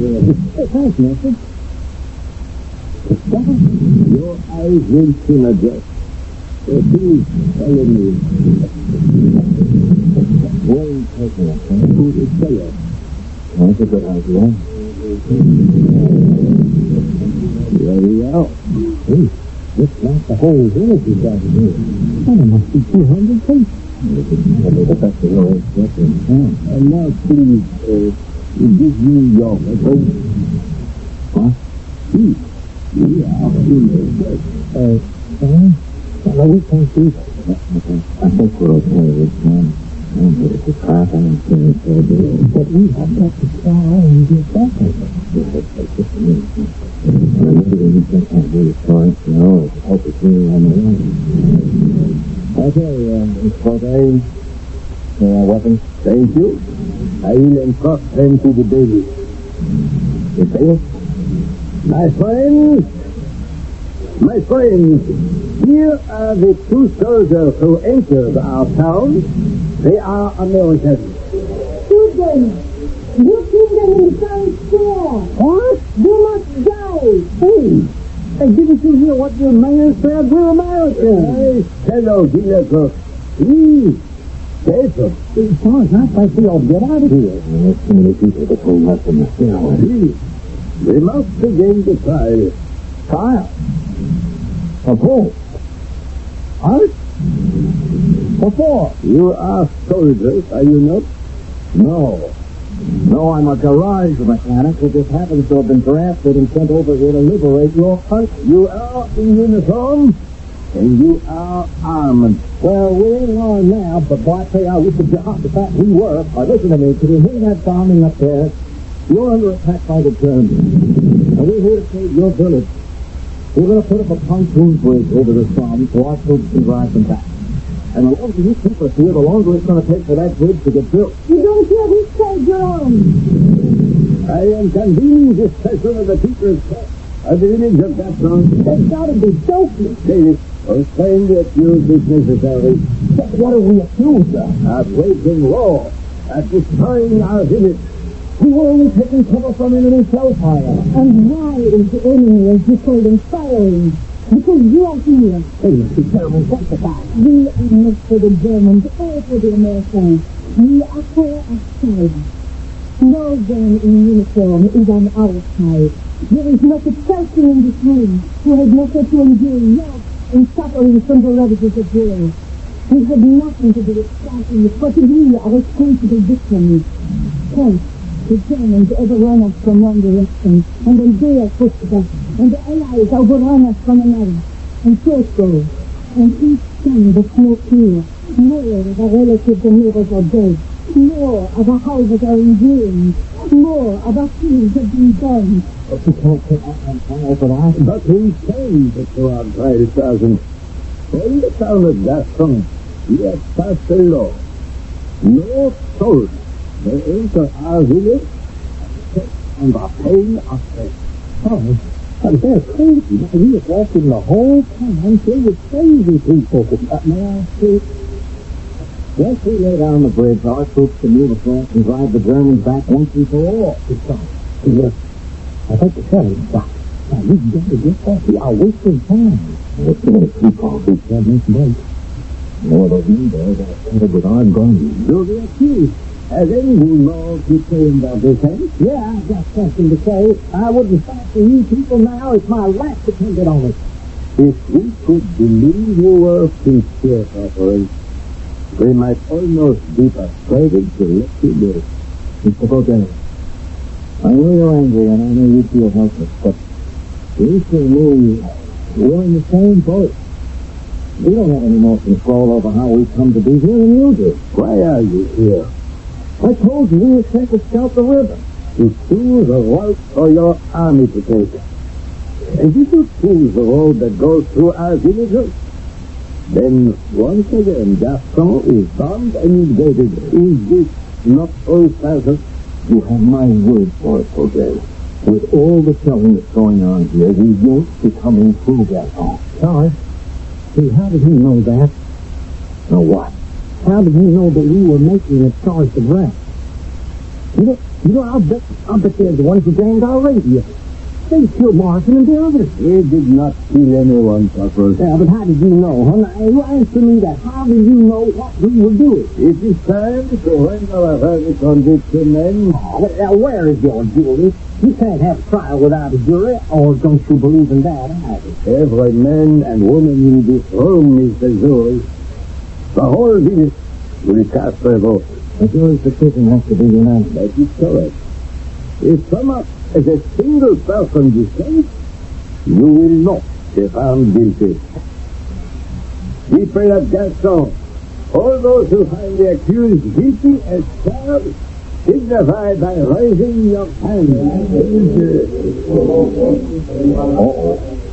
Is there anyone who will vote for their innocence? Judgment has been rendered, and the sentence, which must be passed in accordance with the law of this town, is death.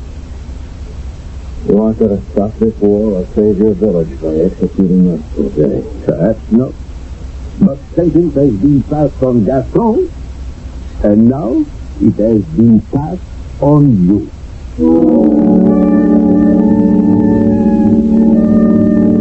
Justice, as W.H. Auden once observed, is permission to touch just a wee bit harder than we have been touched. It is true that the revenge motive often accompanies justice, but the sentence passed by the town of Gaston on the two luckless American soldiers seems excessively harsh by any standard. Can the two men escape their strange and awesome fate? We will conclude our story when I return with Act 2. It's WBBM Chicago.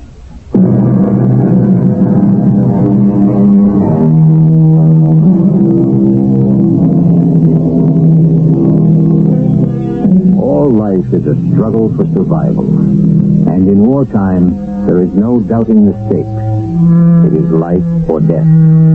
God is on the side of those with the big guns, George Bernard Shaw remarked cynically. Perhaps. But the unarmed civilians of Gaston are determined to strike back at the powerful warring armies in any way they can. And the victims of their outrage are two young American black slaves. The two condemned men will permit themselves to be bound in preparation for their execution. I ain't permitting anything. Tie him up. I trust, Sergeant, that you will not make us fight you too. You know, Baudet, that killing us isn't going to solve anything. But it will perhaps serve as an example to the armies of both sides to stay out of Gaston. No, it won't. When this is discovered, there'll be reprisals. You'll all be put on trial for murder. As your comrades observed, the bombardment has stopped for the moment. We will take advantage of the lull. Let us take the prisoners outside.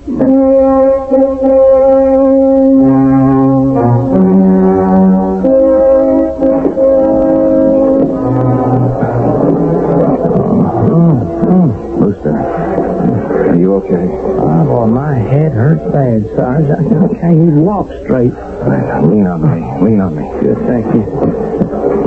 Here we are. Now, how do you plan to execute us? By a firing squad, using your own weapons. You will stand here in front of this wall. It is one of the few walls that still remains in our village. Who's going to shoot us, Baudet? Who's going to pull the trigger? You? Those old people over there? Those young kids? Who's going to do it? It will be decided by lot. Every villager has been assigned a number. 4 people will be chosen. Who's going to do the drawing? I am. Are you sure your number's in that hat along with the rest? It is. And now, let us proceed. Number 63. Number 112. Number 14. Monsieur Baudet, what is going on? Why is everyone here? Amy, we thought you must surely be dead. Oh, no. But you were not with us in the church. When those bombs started to go off, I hid in my room. I was too frightened to move. What are you doing? He's choosing our execution. But what for? They are soldiers. Do they have to die? You know the law. Wait a minute. Does this woman live here? I do. Well, then she's got to vote. She's part of the jury. But the vote has already been taken. No, it has to be unanimous. That's what you said. Ma'am, if you say so, they've got to let us go. Oh, dear. Amy, do not be afraid. Everyone else has also voted for their execution. I'm sorry, Monsieur Baudet. Perhaps if I had been part of the crowd, I too would have raised my hand. But I cannot be the one. But you must. No, I'm sorry. But I vote to let them go. You heard her, Baudet. No, I cannot permit it. The others will not allow. But if we let them go, if we let them take our message to the outside world, if these two can tell what they have seen here, how our village has been destroyed, and how so many of us have died, and if just one person will listen, would this not be better than if we kill them? Perhaps you are right, Amy. It is not likely that it will matter. I do not hold out such hope. But at least the verdict of the people of Gasson will be heard by the world.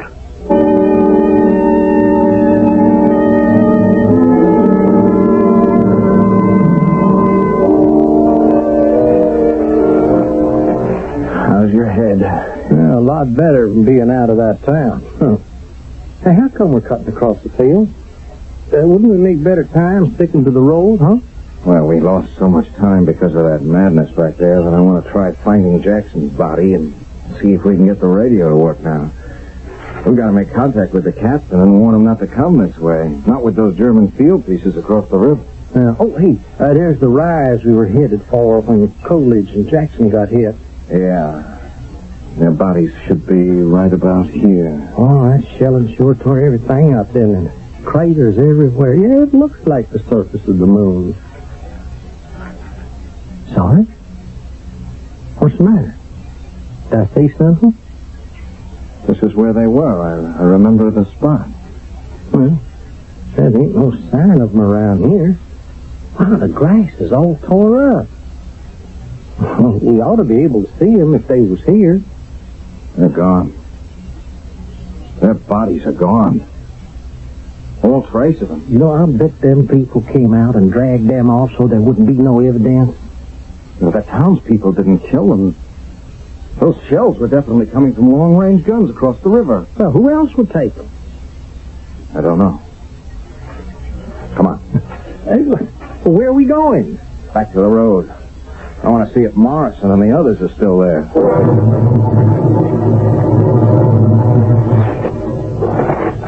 Sarge, there they are. There. Right where they fell. You think those people killed them? Oh, if it was the people of Gasson, these are the bodies you'd think they'd want to get rid of, wouldn't you? Oh, no, it don't make no sense at all. Well, we can't worry about it now. The main thing is to get back and report to the captain.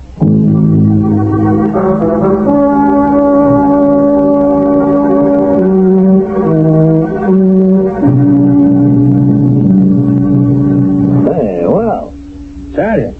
Hello, Captain. What happened? What are you doing back here? Why didn't you radio us? We tried. We couldn't get through. Something was jamming us. Oh. Well, where are the rest of your men? Piedmonter? Yes. Except for Corporal Coggins. Craig, what happened? What's the matter? They're all dead. They ran into sniper fire about 4 miles down the road. 3 of the men were killed there. Oh. Well, is it safe to send out an ambulance detail to pick them up? Yes, sir. Yes, we didn't meet any resistance coming back. The others? Well, after the ambush, we left the road and cut cross-country towards the river. Jackson and Coolidge were hit by mortar fire. Mortars? Yeah, we ran into heavy fire from the other side of the river. I think we better build our bridge along the other route. Well, we don't have any other choice. We've got to go your way. Why? Well, Sergeant Blevins just called in. He's the man I sent to scout the alternative route. Now, that section of the river is all white water and it's rapids. We could never get a bridge over that. Captain, I don't know what the Germans have over there, but it's a heck of a lot worse than rapids. Strange we didn't hear it. You did? Not a thing. Yeah, but it went on for half an hour. There's a village there. It's practically in ruins. Well, the wind was probably blowing the wrong way, carrying the sound in the other direction. Anyway, Sergeant, we've got to take that route, and we've got to move up ahead of schedule. You're not waiting for support? Can't. Support's been delayed. Fuel shortages back down the line. Yeah, but that'll be suicide. I mean, once the Germans spot us, we'll be blown to pieces. Look, I don't understand it. The aerial recon said there wasn't anything over there. Well, they must have figured out what we were going to try and do, and they must have moved their artillery into position last night. Well, maybe. In any case, we got no choice. We got our orders. We're moving out in 1 hour. What's this village you mentioned? It's called Gaston. It's right on the road. It's right by the Somme. Gaston, no? It's not on our maps. Yeah, I know, but it's there, all right. Corporal Coggins and I were almost killed there. What do you mean? Is the town occupied? No, we were put on trial. Trial? We holed up in an old shed on the outskirts while the shelling was going on, and the mayor of the town comes walking up the street, calm as you please, and escorts us to a church. The whole town was holed up there in the basement. They took our guns and they put us on trial. What for? For being soldiers. But we're not the enemy. As far as they were concerned, both sides are the enemy. They made soldiers illegal. They decided that was the only way they were going to survive. And any soldier who comes into that town is subject to death. And the road we have to take runs right through there? Yeah. Well, did you tell them what we have to do? That we're just engineers? Didn't make any difference. Well, we gonna have trouble then? I mean, are they gonna start sniping at us? Well, they kept our weapons. Now, Sergeant, are you absolutely positive about this? Yes, sir. Corporal Coggins can confirm it. What are you doing? Calling in an airstrike. Airstrike? On Gaston. But they're civilians. Civilians who tried to kill you and may try to kill my men. But they're women. They're old people, kids. Yes. With your weapons, and heaven only knows what else. No, Sergeant, I am not taking any chances. Well, can't we try and talk to them? There is no time to talk. But, Sergeant, dismiss. Now get your gear together and report back to me in 1 hour. You've been on the road, so I want you traveling in my Jeep.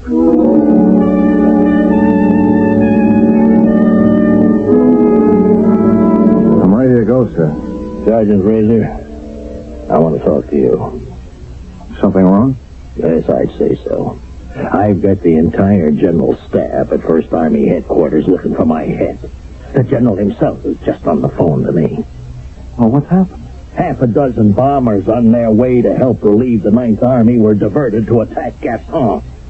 Now, you have heard of the 9th Army, haven't you? Yes, sir. And you are aware of their situation? Yes, sir. They're pinned down by the Germans. Yes, their situation is desperate, Sergeant, and they aren't going to appreciate the fact that their air support was delayed to attack a target that wasn't even there. Wasn't? That's right. There is no village of Gaston. They flew over the area, and there was nothing. Maybe they had the wrong coordinates, huh? They crisscrossed the whole area just to make sure. Zero, Sergeant. Nothing but forest and meadowland. But we saw it. We went through this insane trial. Oh, I think you went through the roof of your mind. Either that or this was your idea of a joke. Gaston doesn't exist. Oh, no, it exists, all right. Or, rather, I should say, it did exist. You mean the Germans had destroyed it by the time our planes arrived? Yes, Sergeant, in a manner of speaking, I suppose you could put it that way. I'm sorry, sir. I mean, the shelling had stopped when we left. I didn't know it was started up again. It hadn't. The town of Gaston was destroyed 25 years ago. It was completely demolished during the First World War. It was caught in a no-man's land between the Central Powers and the Allies. So by the end of the war, there was nothing left to indicate the place had ever existed at all. Not a stone, Sergeant. Not a soul. It's not possible, Captain. It's there, I tell you, it's there. And furthermore, the pilots of those planes said there was no indication there had been any bombardment in that area whatsoever. Really? Then how did Jackson and Coolidge die? Sergeant, I don't know. But we are proceeding as scheduled. And maybe along the way, you'll remember.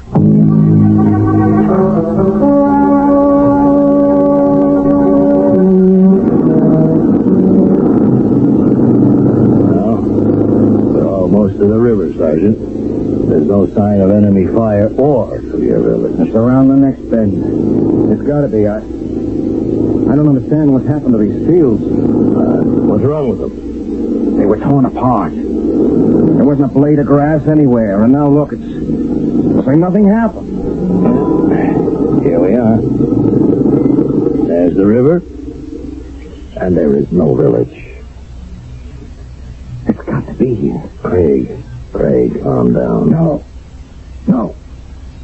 We walked down the street. There was a church right there, right where those trees are. Craig, you lost 5 men today. Believe me, I know what it's like. I know what it can do to a person. Monsieur Baudet came and got us. We were put on trial. But you cannot take that responsibility all on your own shoulders. You can't blame yourself. Our job now is to get on with building that bridge. Sergeant? Listen. You hear that? Hear what? The same music that was on our radio. Oh, Sergeant, you're hearing things. Let's go, huh? You'll probably never know for sure what actually happened. But if we let them go, if we let them take our message to the outside world, if these two can tell what they have seen here. What we saw? What did you say, Craig? How our village was destroyed, and how so many of us have died. And if just one person will listen. Sergeant, what's the matter? No, Captain. No, I think I do know. I think I do know what happened.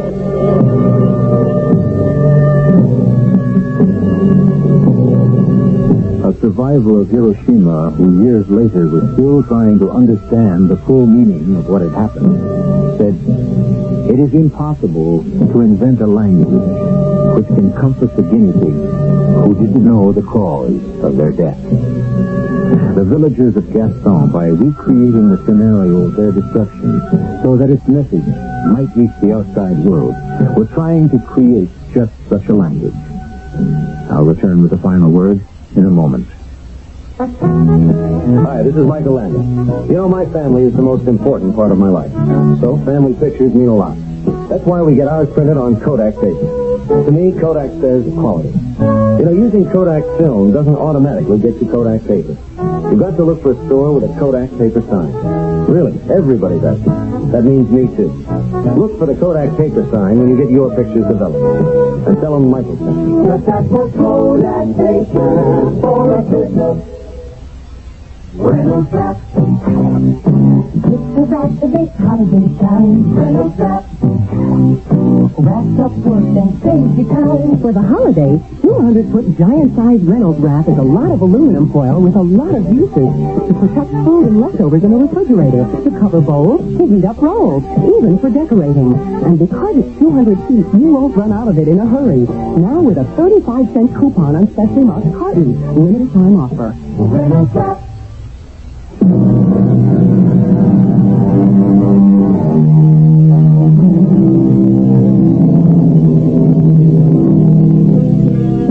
Citizens of Gaston, by demanding that the memory of their terrible fate not be forgotten, were also demanding in a way that their souls be left in peace.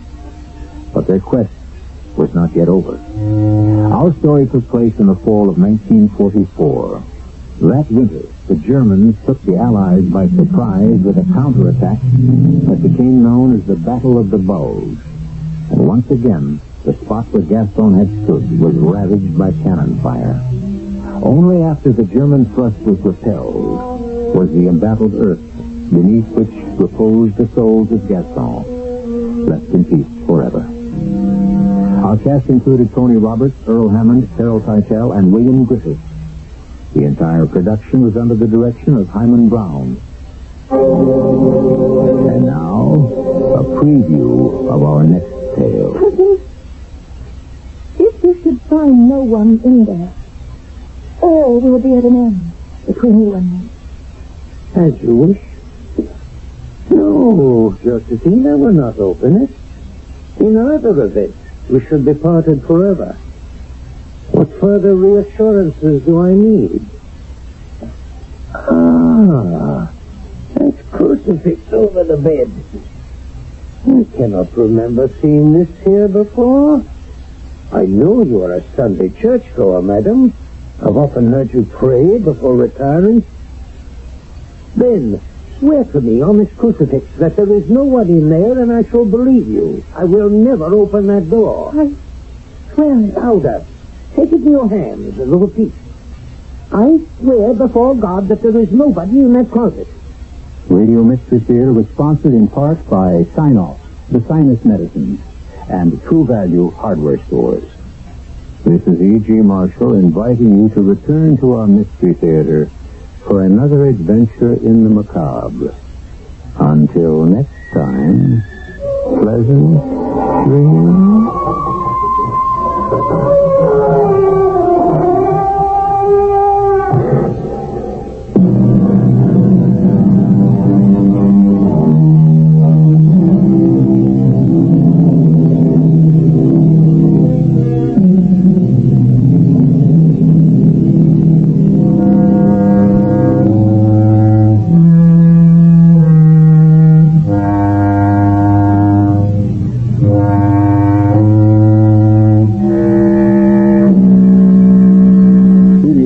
Follows on WBBM Chicago.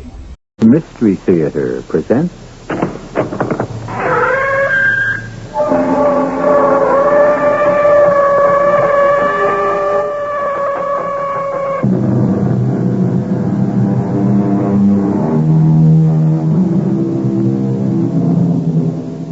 Come in. Welcome. I'm E.G. Marshall. The Encyclopedia Britannica defines the term medicine man as a name loosely applied to any man in a primitive culture who practices sorcery, prophecy, or magic, or who treats illness with charms, drugs, etc. Some 125 years ago, our own Wild West was a primitive society, and we had our own medicine man. This is the story of one such. Thank you, my friend. Clumsy of me to drop that card. Getting to be an old man. Still want to bet?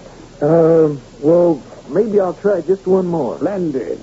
Now, watch carefully. Yeah. I place the 3 cards on this board face down. Move them in a figure 8. Hop round them, mix them up. To make sure all is honest and above board, would you like to mix them yourself? I reckon I don't have to. Very well. 2 reds, 1 black. Pick the black 10, and you win. What is your bet?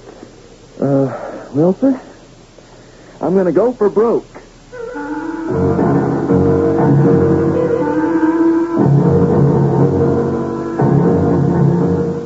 Our mystery drama, The Rainbow Man, was written especially for the Mystery Theater by Ian Martin and stars Ralph Bell.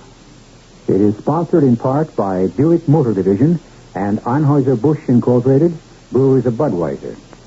I'll be back shortly with Act One. You said a lot of things nobody else can say. When you say but You say you care enough to only want the king of beer. There's no other one. There's only something left. Because the king of beer is leading all the rest. When you say Budweiser, you said it all. Anheuser-Busch, St. Louis, Missouri. Here we are talking with one of the thousands and thousands of people who bought a Buick this year. This is a Skylark, right? That's right. Pretty, huh? Indeed it is. You want to sit in it? I'll let you for $1.25. Do you charge to let people sit in your Skylark? Oh, this is a very nice car. Look, I figure when word gets out, people will be lined up for blocks. Hey, you want to honk the horn? Give me a dime. Listen, sir, Buick dealers let people do this for free. They do? Yeah. Oh, I think they're missing a good bet. Buick, dedicated to the free spirit in just about everyone.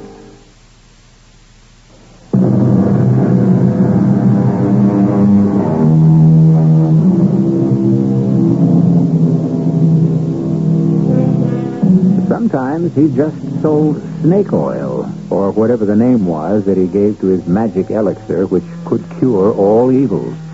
He was a blend of doctor, minister, faith healer, charlatan, salesman, comedian, and entertainer. He was as welcome as he was frequently unwelcome, depending upon how successful he was as a confidence man and unsuccessful as a gambler. For the shell game, or three-card Monte, was usually part of his stock and trade. He was a colorful, delightful, hard-working, lonely, fascinating figure. This one's name was Dr. Phineas Merriweather, and he called himself the Rainbow Man. Now then, Mrs. Moonlight, my fatal phantasmagoria of feline femininity. Still your cries? Oh, I know. With Rainbow gone, nothing is the same. And the vagabond life is not what it once was without her. But what will be, will be. Like all pussycats, you are nothing if not practical. You smell the effluvium of that broiling Rocky Mountain trout I caught this afternoon. Very well, my dear. We shall share it together. Oh. What about that, Mrs. Moonlight? Even in the desert waste, we attract the curious crowd. Or at least one of them? Oh, just a cowhand sloping on out. Saw your fire. Can I join you? My door is always open, my friend. In particular, this one, since it's the whole outdoors. I have nothing to fear. Well, not for me, that's for sure. Ain't borrowing no trouble, just carrying enough I don't need no more. Then hobble your pony and join me and Mrs. Moonlight for dinner, such as it is. Oh, I don't hanker much to eat, mister, but might try a little of your coffee. Help yourself, son. Thank you, Mr. Not Phineas Merriweather, sir. Student of the Anatomicus Humanitas, skeletal articulation, splenidic spontaneity, the cycle of the circulations, the fundamental functions, and the health and vigor of the digestive tract. You can call me Doc. Sure. Hi, Doc. This is my platonic partner on my peripatetic path, Mrs. Moonlight. No ordinary cat, I assure you. I reckon if she belongs to you, she couldn't hardly be. And wow, this ain't no ordinary coffee. It's a brew developed by a mistress of the skillet and every other walk in life. The lady in question is no longer with us. She was my wife. Oh, I'm mighty sorry you had to lose her. So mine. Oh, I lost my woman, too.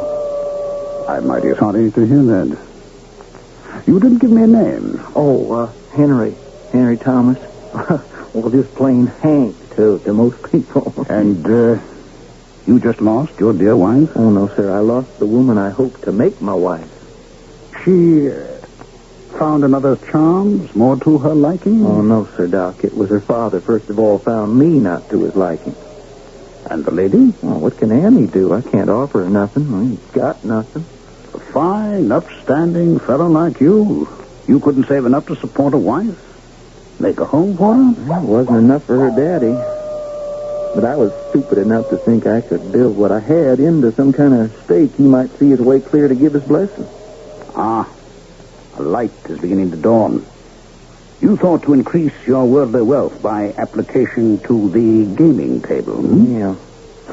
Always figured I played a right smart game of poker till I got took by Champ Rutledge.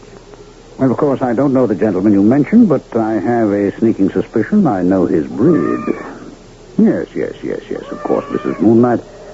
Hank, do you believe in divination? Mr. Doc, I'd plain have to say I don't know what that is. Well, first, let's eat some dinner. And then I have a feeling our fates are somehow hopelessly entwined.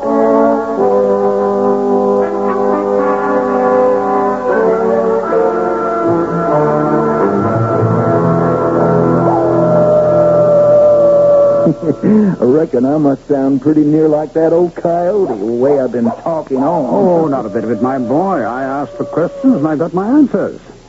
Mr. Carter Billings runs the biggest cattle stand in this part of the country. He has a daughter beyond compare. She loves you, you love her. But Mr. Billings is taken with a sickness, and somewhere he feels what is best for his daughter is a man with money and position. And that is not you. No, Sir Doc, it sure ain't.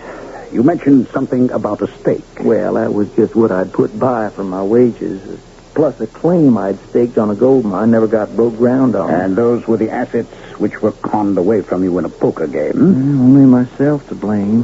5-card stud? Yes, sir, Doc. Hank, my boy, what is the name of your little town that you're trying to put behind you? Painted Butte. Far from here? Oh, no, about 5 or 6 miles. You see, the moving finger writes... Pardon? I was headed for Saxton Falls, but no one waits there to greet me. Nor do I have anyone there to greet. So, why not Painted Buttes? If you will be my guide and take me there. Oh, Doc, I can't go back there. Mr. Billings sure ain't going to take me back as ranch hand. There ain't no way I can make a living there other way. I'm not quite so sure, my boy. How'd you like to work for me? You? Doing what? That's just what I'm about to explain to you.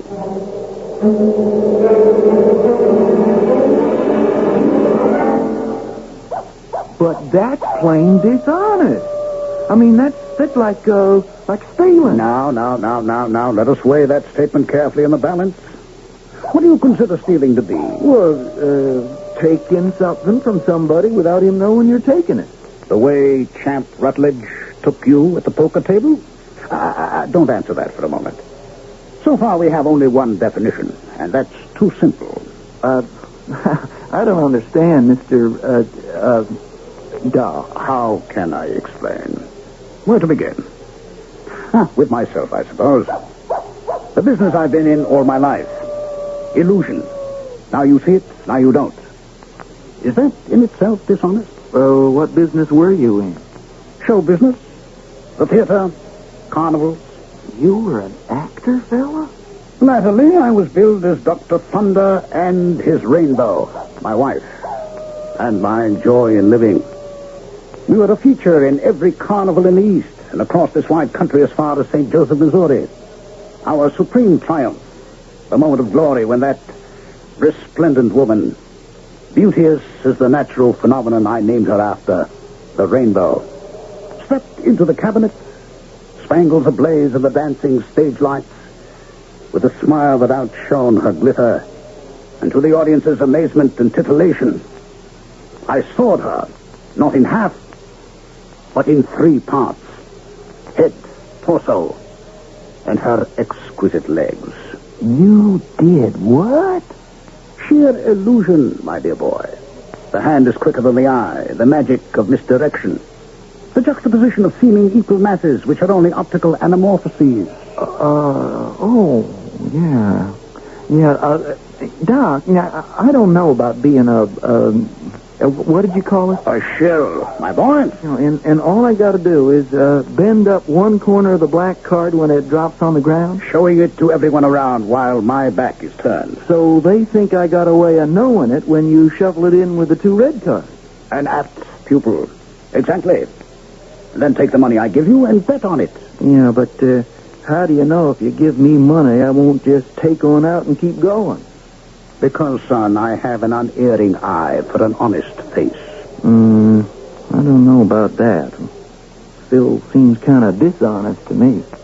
Does not the good book itself say an eye for an eye, a tooth for a tooth? Oh, I guess so. Then isn't it fair and square to swindle a man of Champ Rutledge's stripe just as he did you? Well, now, I don't know for sure he did swindle me. Trust me, my boy, you were swindled. And I intend to help you recapture what is your own. Mister, why would you want to help me?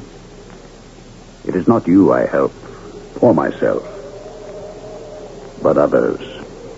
What in tarnation does that mean? Once I pursued my multifaceted career in the sordid scrambling after gain. I wanted to buy a world and lay it at the feet of the woman I loved. And all too soon my beloved was snatched from me, and I was left alone to ponder. Was it in punishment for my obsession with the world's goods? I don't know. I only know I consider my function and my call now to help the poor, the dispossessed, the downtrodden, and the outmaneuvered.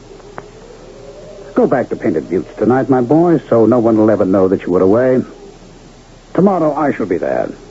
And if you want to join me, join me. Just remember one thing, son. From this day forward, till I give you the nod, we never saw each other any time, anywhere.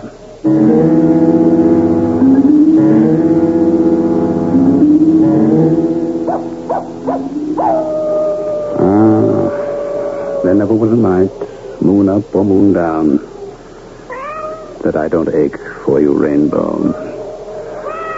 Why did you leave me behind? Yes, Mrs. Moonlight, I know. She's gone. Time for you and me to take the little sleep. The big one is not scheduled for us yet. The future is still ordained. I wonder what it holds.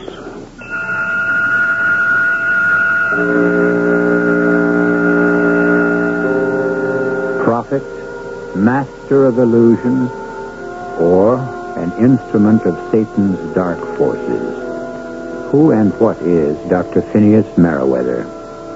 Was there ever the wife he dreams of? Or was she sheer delusion? Is he a wizard, and the cat his familiar spirit? Or is he just a sad old man, his brains addled by the loss of someone dear to him? I'll be back shortly with Act 2.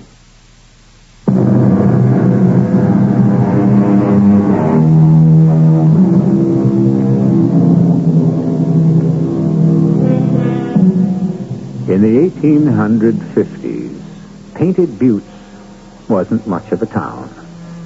More than it is now, for it doesn't exist anymore.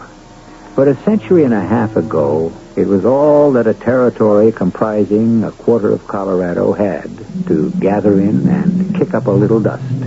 One street, the bank, the tonsorial parlor, the hotel, the saloon, the local assaying office, the general store and post office, the blacksmiths and the livery stable.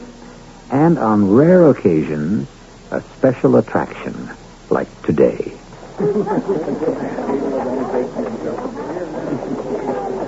Ladies and gentlemen of this fair metropolis of Painted Buttes, your kind attention, if you please. Allow me to introduce myself, Dr. Phineas J. Merriweather, practitioner of the ancient art of restorative controls. Health is wealth. Health is king. And what snake in this Garden of Eden threatens you most, ladies and gentlemen? The common cold. But, by great good fortune, I bring you relief. This little bottle I hold in my hand.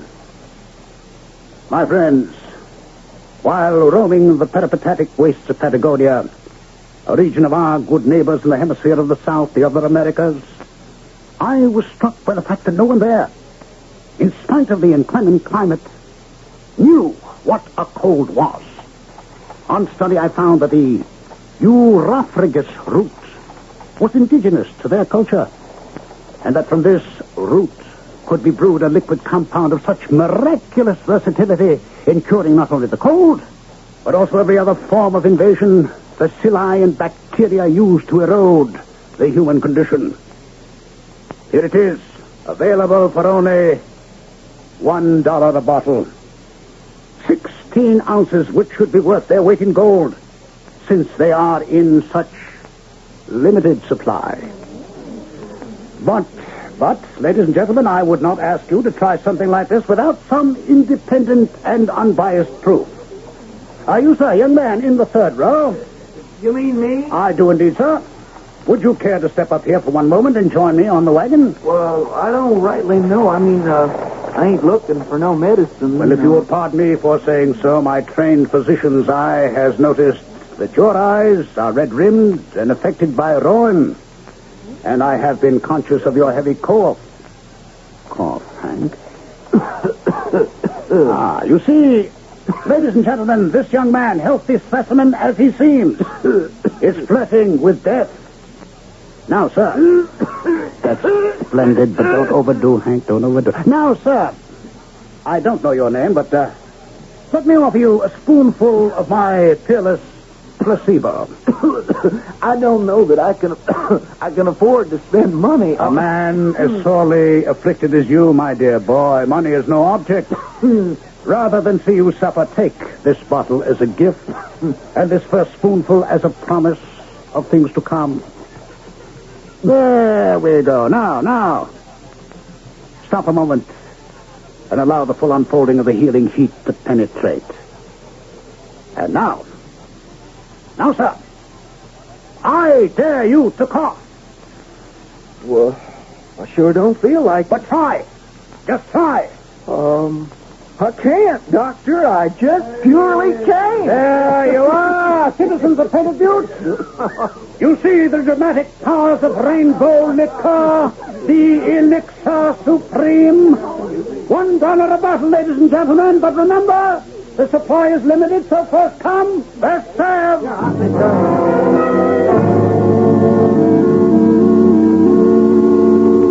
Good day, Sheriff. Howdy there, Mr. Rutledge. Care to join me in a drink? Well, a little early in the day. Oh, come on, Sheriff. Belly up to the bar. It's on me. Bartender, give the sheriff some red eye and a beer chaser on the house. That's gonna hit me right. What's all the excitement up the street? Oh, just one of them traveling medicine men selling something's good for what ails you. Calls it rainbow liqueur. He just get into town? Rolled in early this morning with a big fancy wagon, a team of good-looking horses. Seems like business is good with him. Come from the east? That's right. I'm mighty obliged to you, Mr. Rutledge, for wetting my whistle. Here's looking at you. Well, thanks, Sheriff. As soon as you gulp that down, why don't you and me mosey up and take a look at our business? Why? You want me to run him out of town, Mr. Rutledge? If he's as well healed as he seems to be, not for a moment. Simplest game in the world, gentlemen, and how can you lose? Little 3-card money, huh? Must be a slicker. That game's never honest. Still, I might take a little flutter. He couldn't fool you, Mr. Rutledge. No. But while he was busy trying to, we might just pull a little wool over his eyes. Let's just see what's going on. Well, aren't you going to bet again, young sir? Well, looks like my luck's run out. Keep losing. Yes, but you win 2 to my 1. Luck's bound to turn again. Bound to turn. Just let me shuffle the cards. Oh, well, I'll pick that up. Oh, thank you, my boy. Thank you. It's clumsy of me. I'm getting to be an old man. Did you see what Hank did? Bet a corner on the black card. So he knows which it is. He's learning since I took him for his shirt. All right, I put them face down, move them in a figure 8, hop frog them, just to make sure all is honest and above board. Would you like to mix them around yourself? No, I reckon I don't have to. Very well. 2 red 10s, 1 black 10. Pick the black and you win. What is your bet, sir? Well, sir, I'm going to go for broke. Put your money down. 5 in that stack and 1, 2, 3, 4, 5. 10 in all. The gentleman bids on the middle card. Anyone else care to bet? A friendly game open to all. What are your odds, sir? 2 to 1, sir. More than fair. Would you care to take a flyer? I believe I will. I'll wager $50 if you can cover it. A right heavy bet, sir. But I think I can. Which card do you select, sir? For the first time, I find myself on the same side as Hank Thomas. Here, the middle one. I am closing the betting. It is quite heavy, and while I like to win, I don't like to see people lose. Except within reason. So, the magic card, and it is... red. The 10 of diamonds. Such a pity. I'm afraid you lose, sir. Will you play again? Champ. Mr. Rutledge, you were taking it. No, sir, not for the moment. That exhausts all cash I had in my pocket. Besides, this is not my game. But you seem like a gambling man. I have devoted a large part of my life to it, yes. Are you in town till tomorrow? Oh, yes. My name is Champ Rutledge. Perhaps you'd care to join me in a poker game tonight. I suggest it's something you shouldn't miss, if you are a gambler. I am, sir. The name is Dr. Phineas Merriweather, and I should be proud to join you. Where? Why don't you meet me at the hotel as my guest for dinner? Oh, I feel I should be the host. No, please. I own the hotel and the saloon. Be my pleasure. Then at the hotel. And at what time? Shall we make it 7? No, 6:30.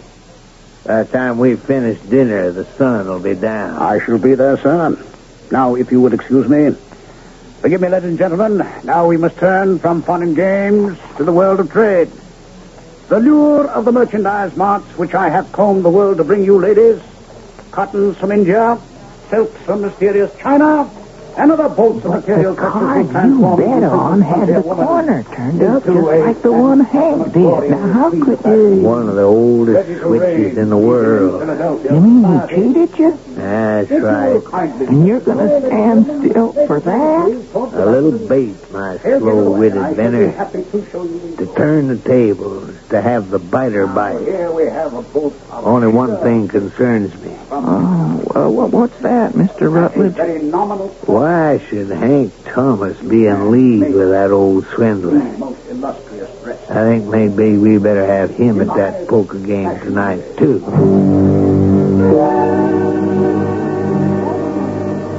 Doc. Yes. Oh, all right. What is it, my boy? Can I talk to you here in the wagon just a moment?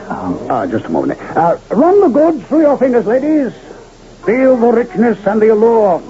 How can you resist them? And, ladies, forgive me for a moment. Hank, I told you we should not appear to know each other. What is it? Well, 2 things.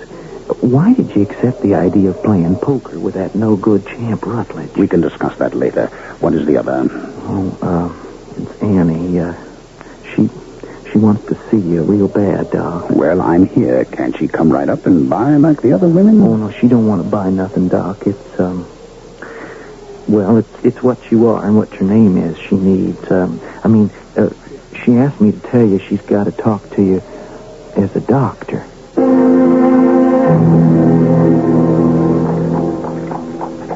I can't thank you enough, Doctor, for taking the time to come see my father. Well, perhaps I will be of less use to him than to you. I don't understand. Time enough for that. Oh, in the West, it's so difficult to get a doctor. And those we do have don't seem to know what's the matter with my daddy. Miss Billings, I don't know that you can count on me to be any better. Well, not from what Hank told me. He thinks you're pretty wonderful. Does he now? That's the way you feel about Hank, I take it, hmm? I can't talk about that.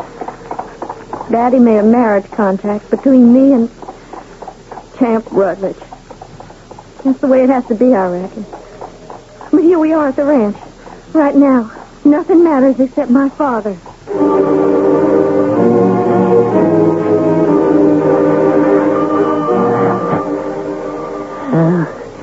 What do you think, Doctor? Mr. Billings, I think I should tell you first of all that I am not a doctor. Huh? What are you doing here? Some of us live in a halfway house, Mr. Billings, and have the worst of two worlds. I am one of those, and I beg you to listen to me now as one who is about to join the shadows in order to protect the ones who are to live and breathe and have hope to enjoy the other. The world of life.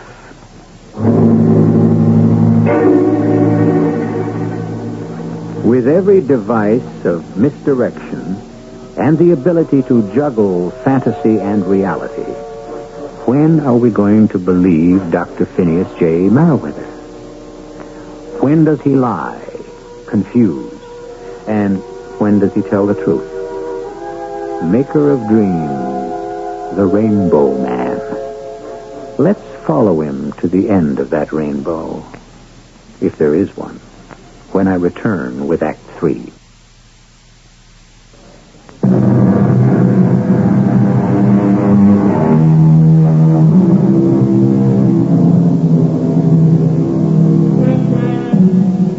With this story, we walk uncharted paths, the byways of whim, of unreality mixed with down-to-earth problems, with a strange man of 1,000 facets and incredible tricks, a man of good or evil, which we'll have to go back to the story to find out.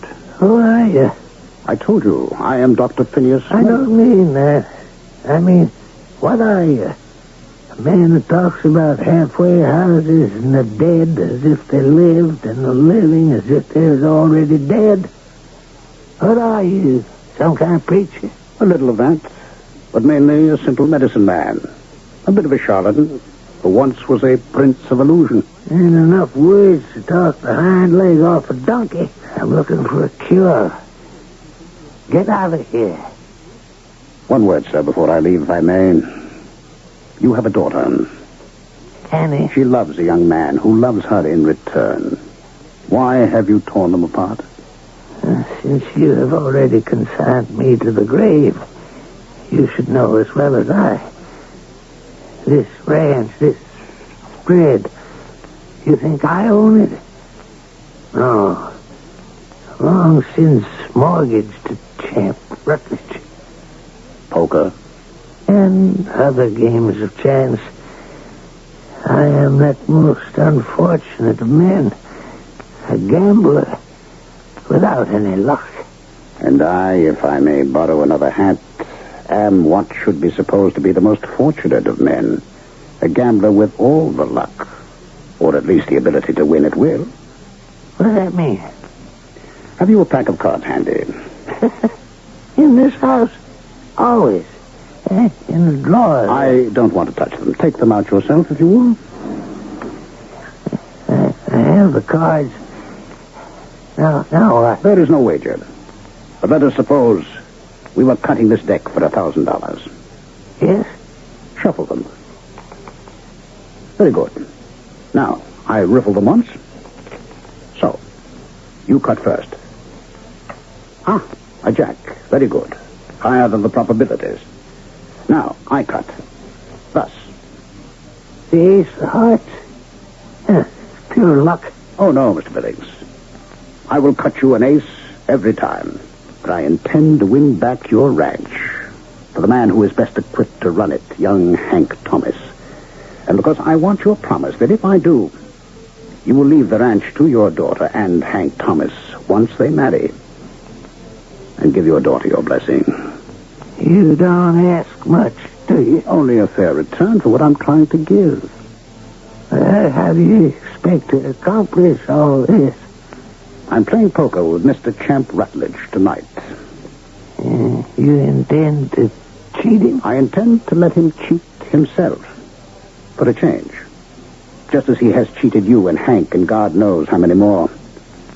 The man, sir, is a card sharp, but an amateur one.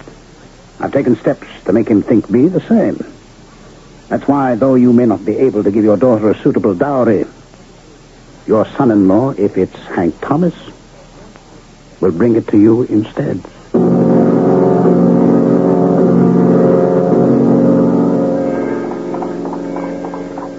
And are you trying to tell me, Dr. Merriweather, that my father is going to change his mind? What I'm aiming to have him do. I can't believe it. There really is a chance I might not have to marry Champ Rutledge. There sure is. And now, my dear, I reckon we're just about back to my wagon. How can I thank you, Doctor? My daddy seems so much better after seeing you. I hope his mind has been relieved at least. I take it kindly of you to bring me home, Miss Billings. Doc, where have you been? I got us, Oh, Annie. If, you two will excuse me, I've got to see that Mrs. Moonlight gets fed. Hey. Now, no use starting up anything again, Annie. You better head for home. Would you help me down just a minute? I think the horse might have a loose shoe. Well, sure, but I could check... Hank, please help me down. Oh, yes, Annie. You didn't have to lift me. Well, you don't hardly weigh more than a feather. Is that the only way you think of me? Don't now. I mean, Yes? Yes, what? Yes, what do you mean? Annie, I gotta let go of you, or I swear I never will. That's a little better. Why should you? You know why. Kiss me. I ain't got the right. Maybe there's a chance you might. That's some of what I got to tell you. Only first... Oh, Hank. Please, kiss me first. Hank?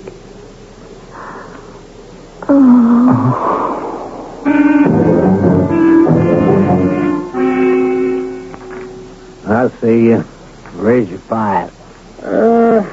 Meet the raise and add 10. I'm staying. Sheriff, Billy, you out? Okay. Let's make it interesting. I'll bump it 50. I'll see. Mr. Doctor, or whoever you are, you want a challenge? Nope. I fold. 2 pairs. 10s and 3s. Read them and weep. Well, I got lucky. Filled my straight to the middle. 8 through queen. Not on my deal you couldn't.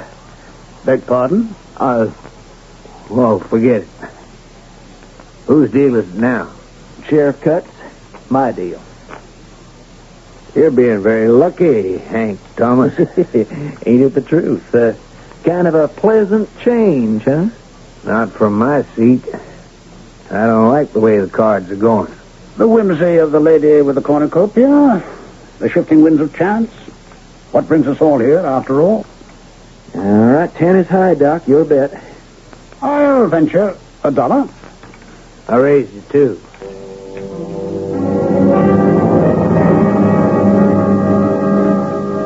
Two to the doc, 7 spades to studs, big king to the sheriff, 7 of diamonds to Hank, and the dealer, Hey, lucky strike. Ace of spades. I'm running far behind. Looks like my makeup hand. All right, I'll go $50. Who's in? I'll cover the 50. I'll fold. I'll stick. So, 4 in the pot. Third card. 7 to the dock. Deuce of nothing to studs. Your deuce, huh, Doc? Queen of spades to Hank, and a big ace of hearts to the dealer. Still high. All right, I'll up the ante. This round costs till it hurts. Make it 1,000. I'll cover you. Ooh, I'm out. I'll see you. Raise you everything I got. 9,000. 9,055. Well, it's suddenly a big game. I'll see you and double that. I think I'll fold. Meet your bet. Double it again. Where are you getting the money to bet? What do you care? You see the color of it, you match it. Ain't that many chips left. I'll give you my IOU. I'll see you and raise. No paper at these high stakes, unless the paper is valid.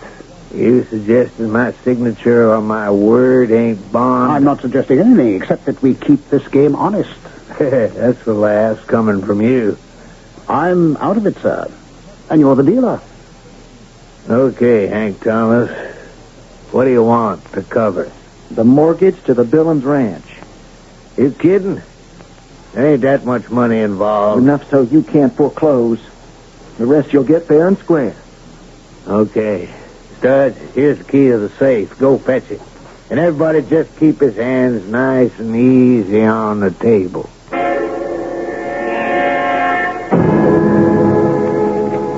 Okay. There's your mortgage, free and clear. Let's get this over with. Everybody witness? I'll, hold the deed. Well, what good it'll do you? How come you're not the big winner, Mr. Card Sharp? Scared we had tabs on you? One little mistake you made about me, Mr. Rutledge. I don't play cards for a living. It's fortunate that you didn't plan to be a winner tonight.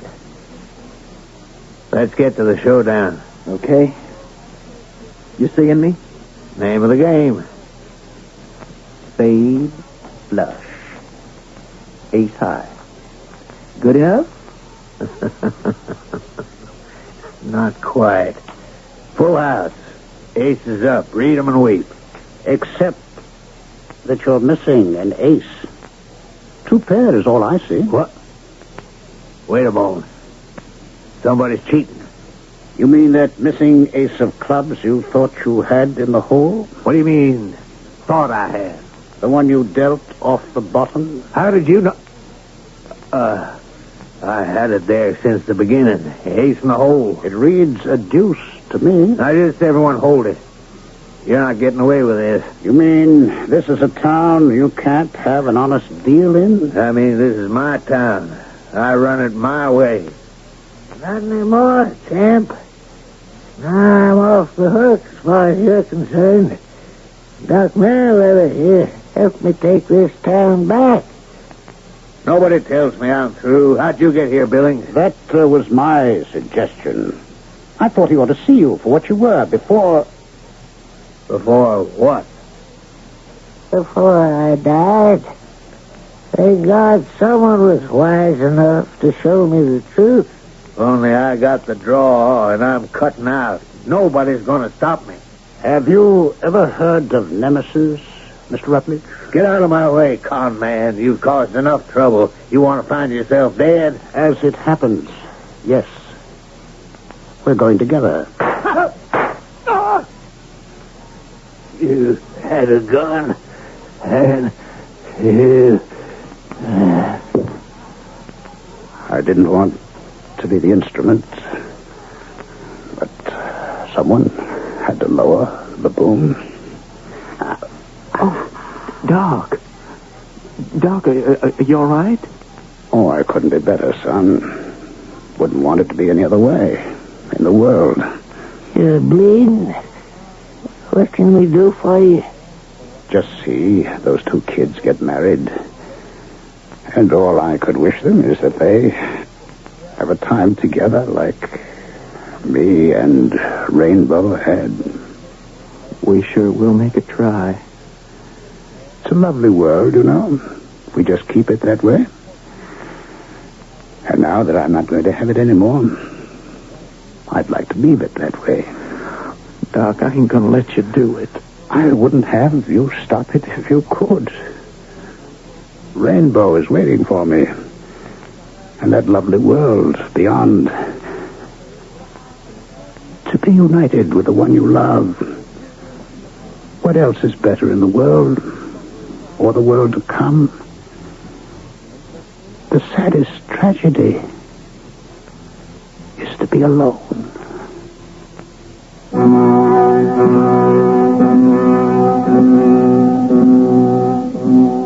The medicine man, or anyone who hopes with some magic panacea to cure the ills of the world, has to fail, just as those who depend on him are doomed to the same fate. But the effort is always worth the risk, no matter what the result. At the worst, there is some gain, if not to everyone, to the lucky few. Count Annie and Hank among those, and this story has not been in vain. I'll be back shortly.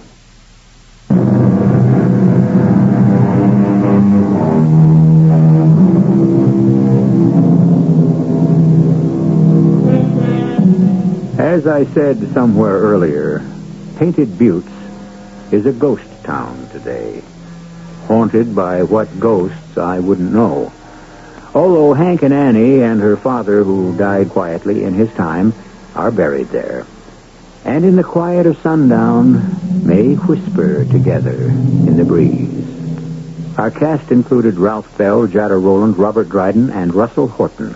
The entire production was under the direction of Hyman Brown.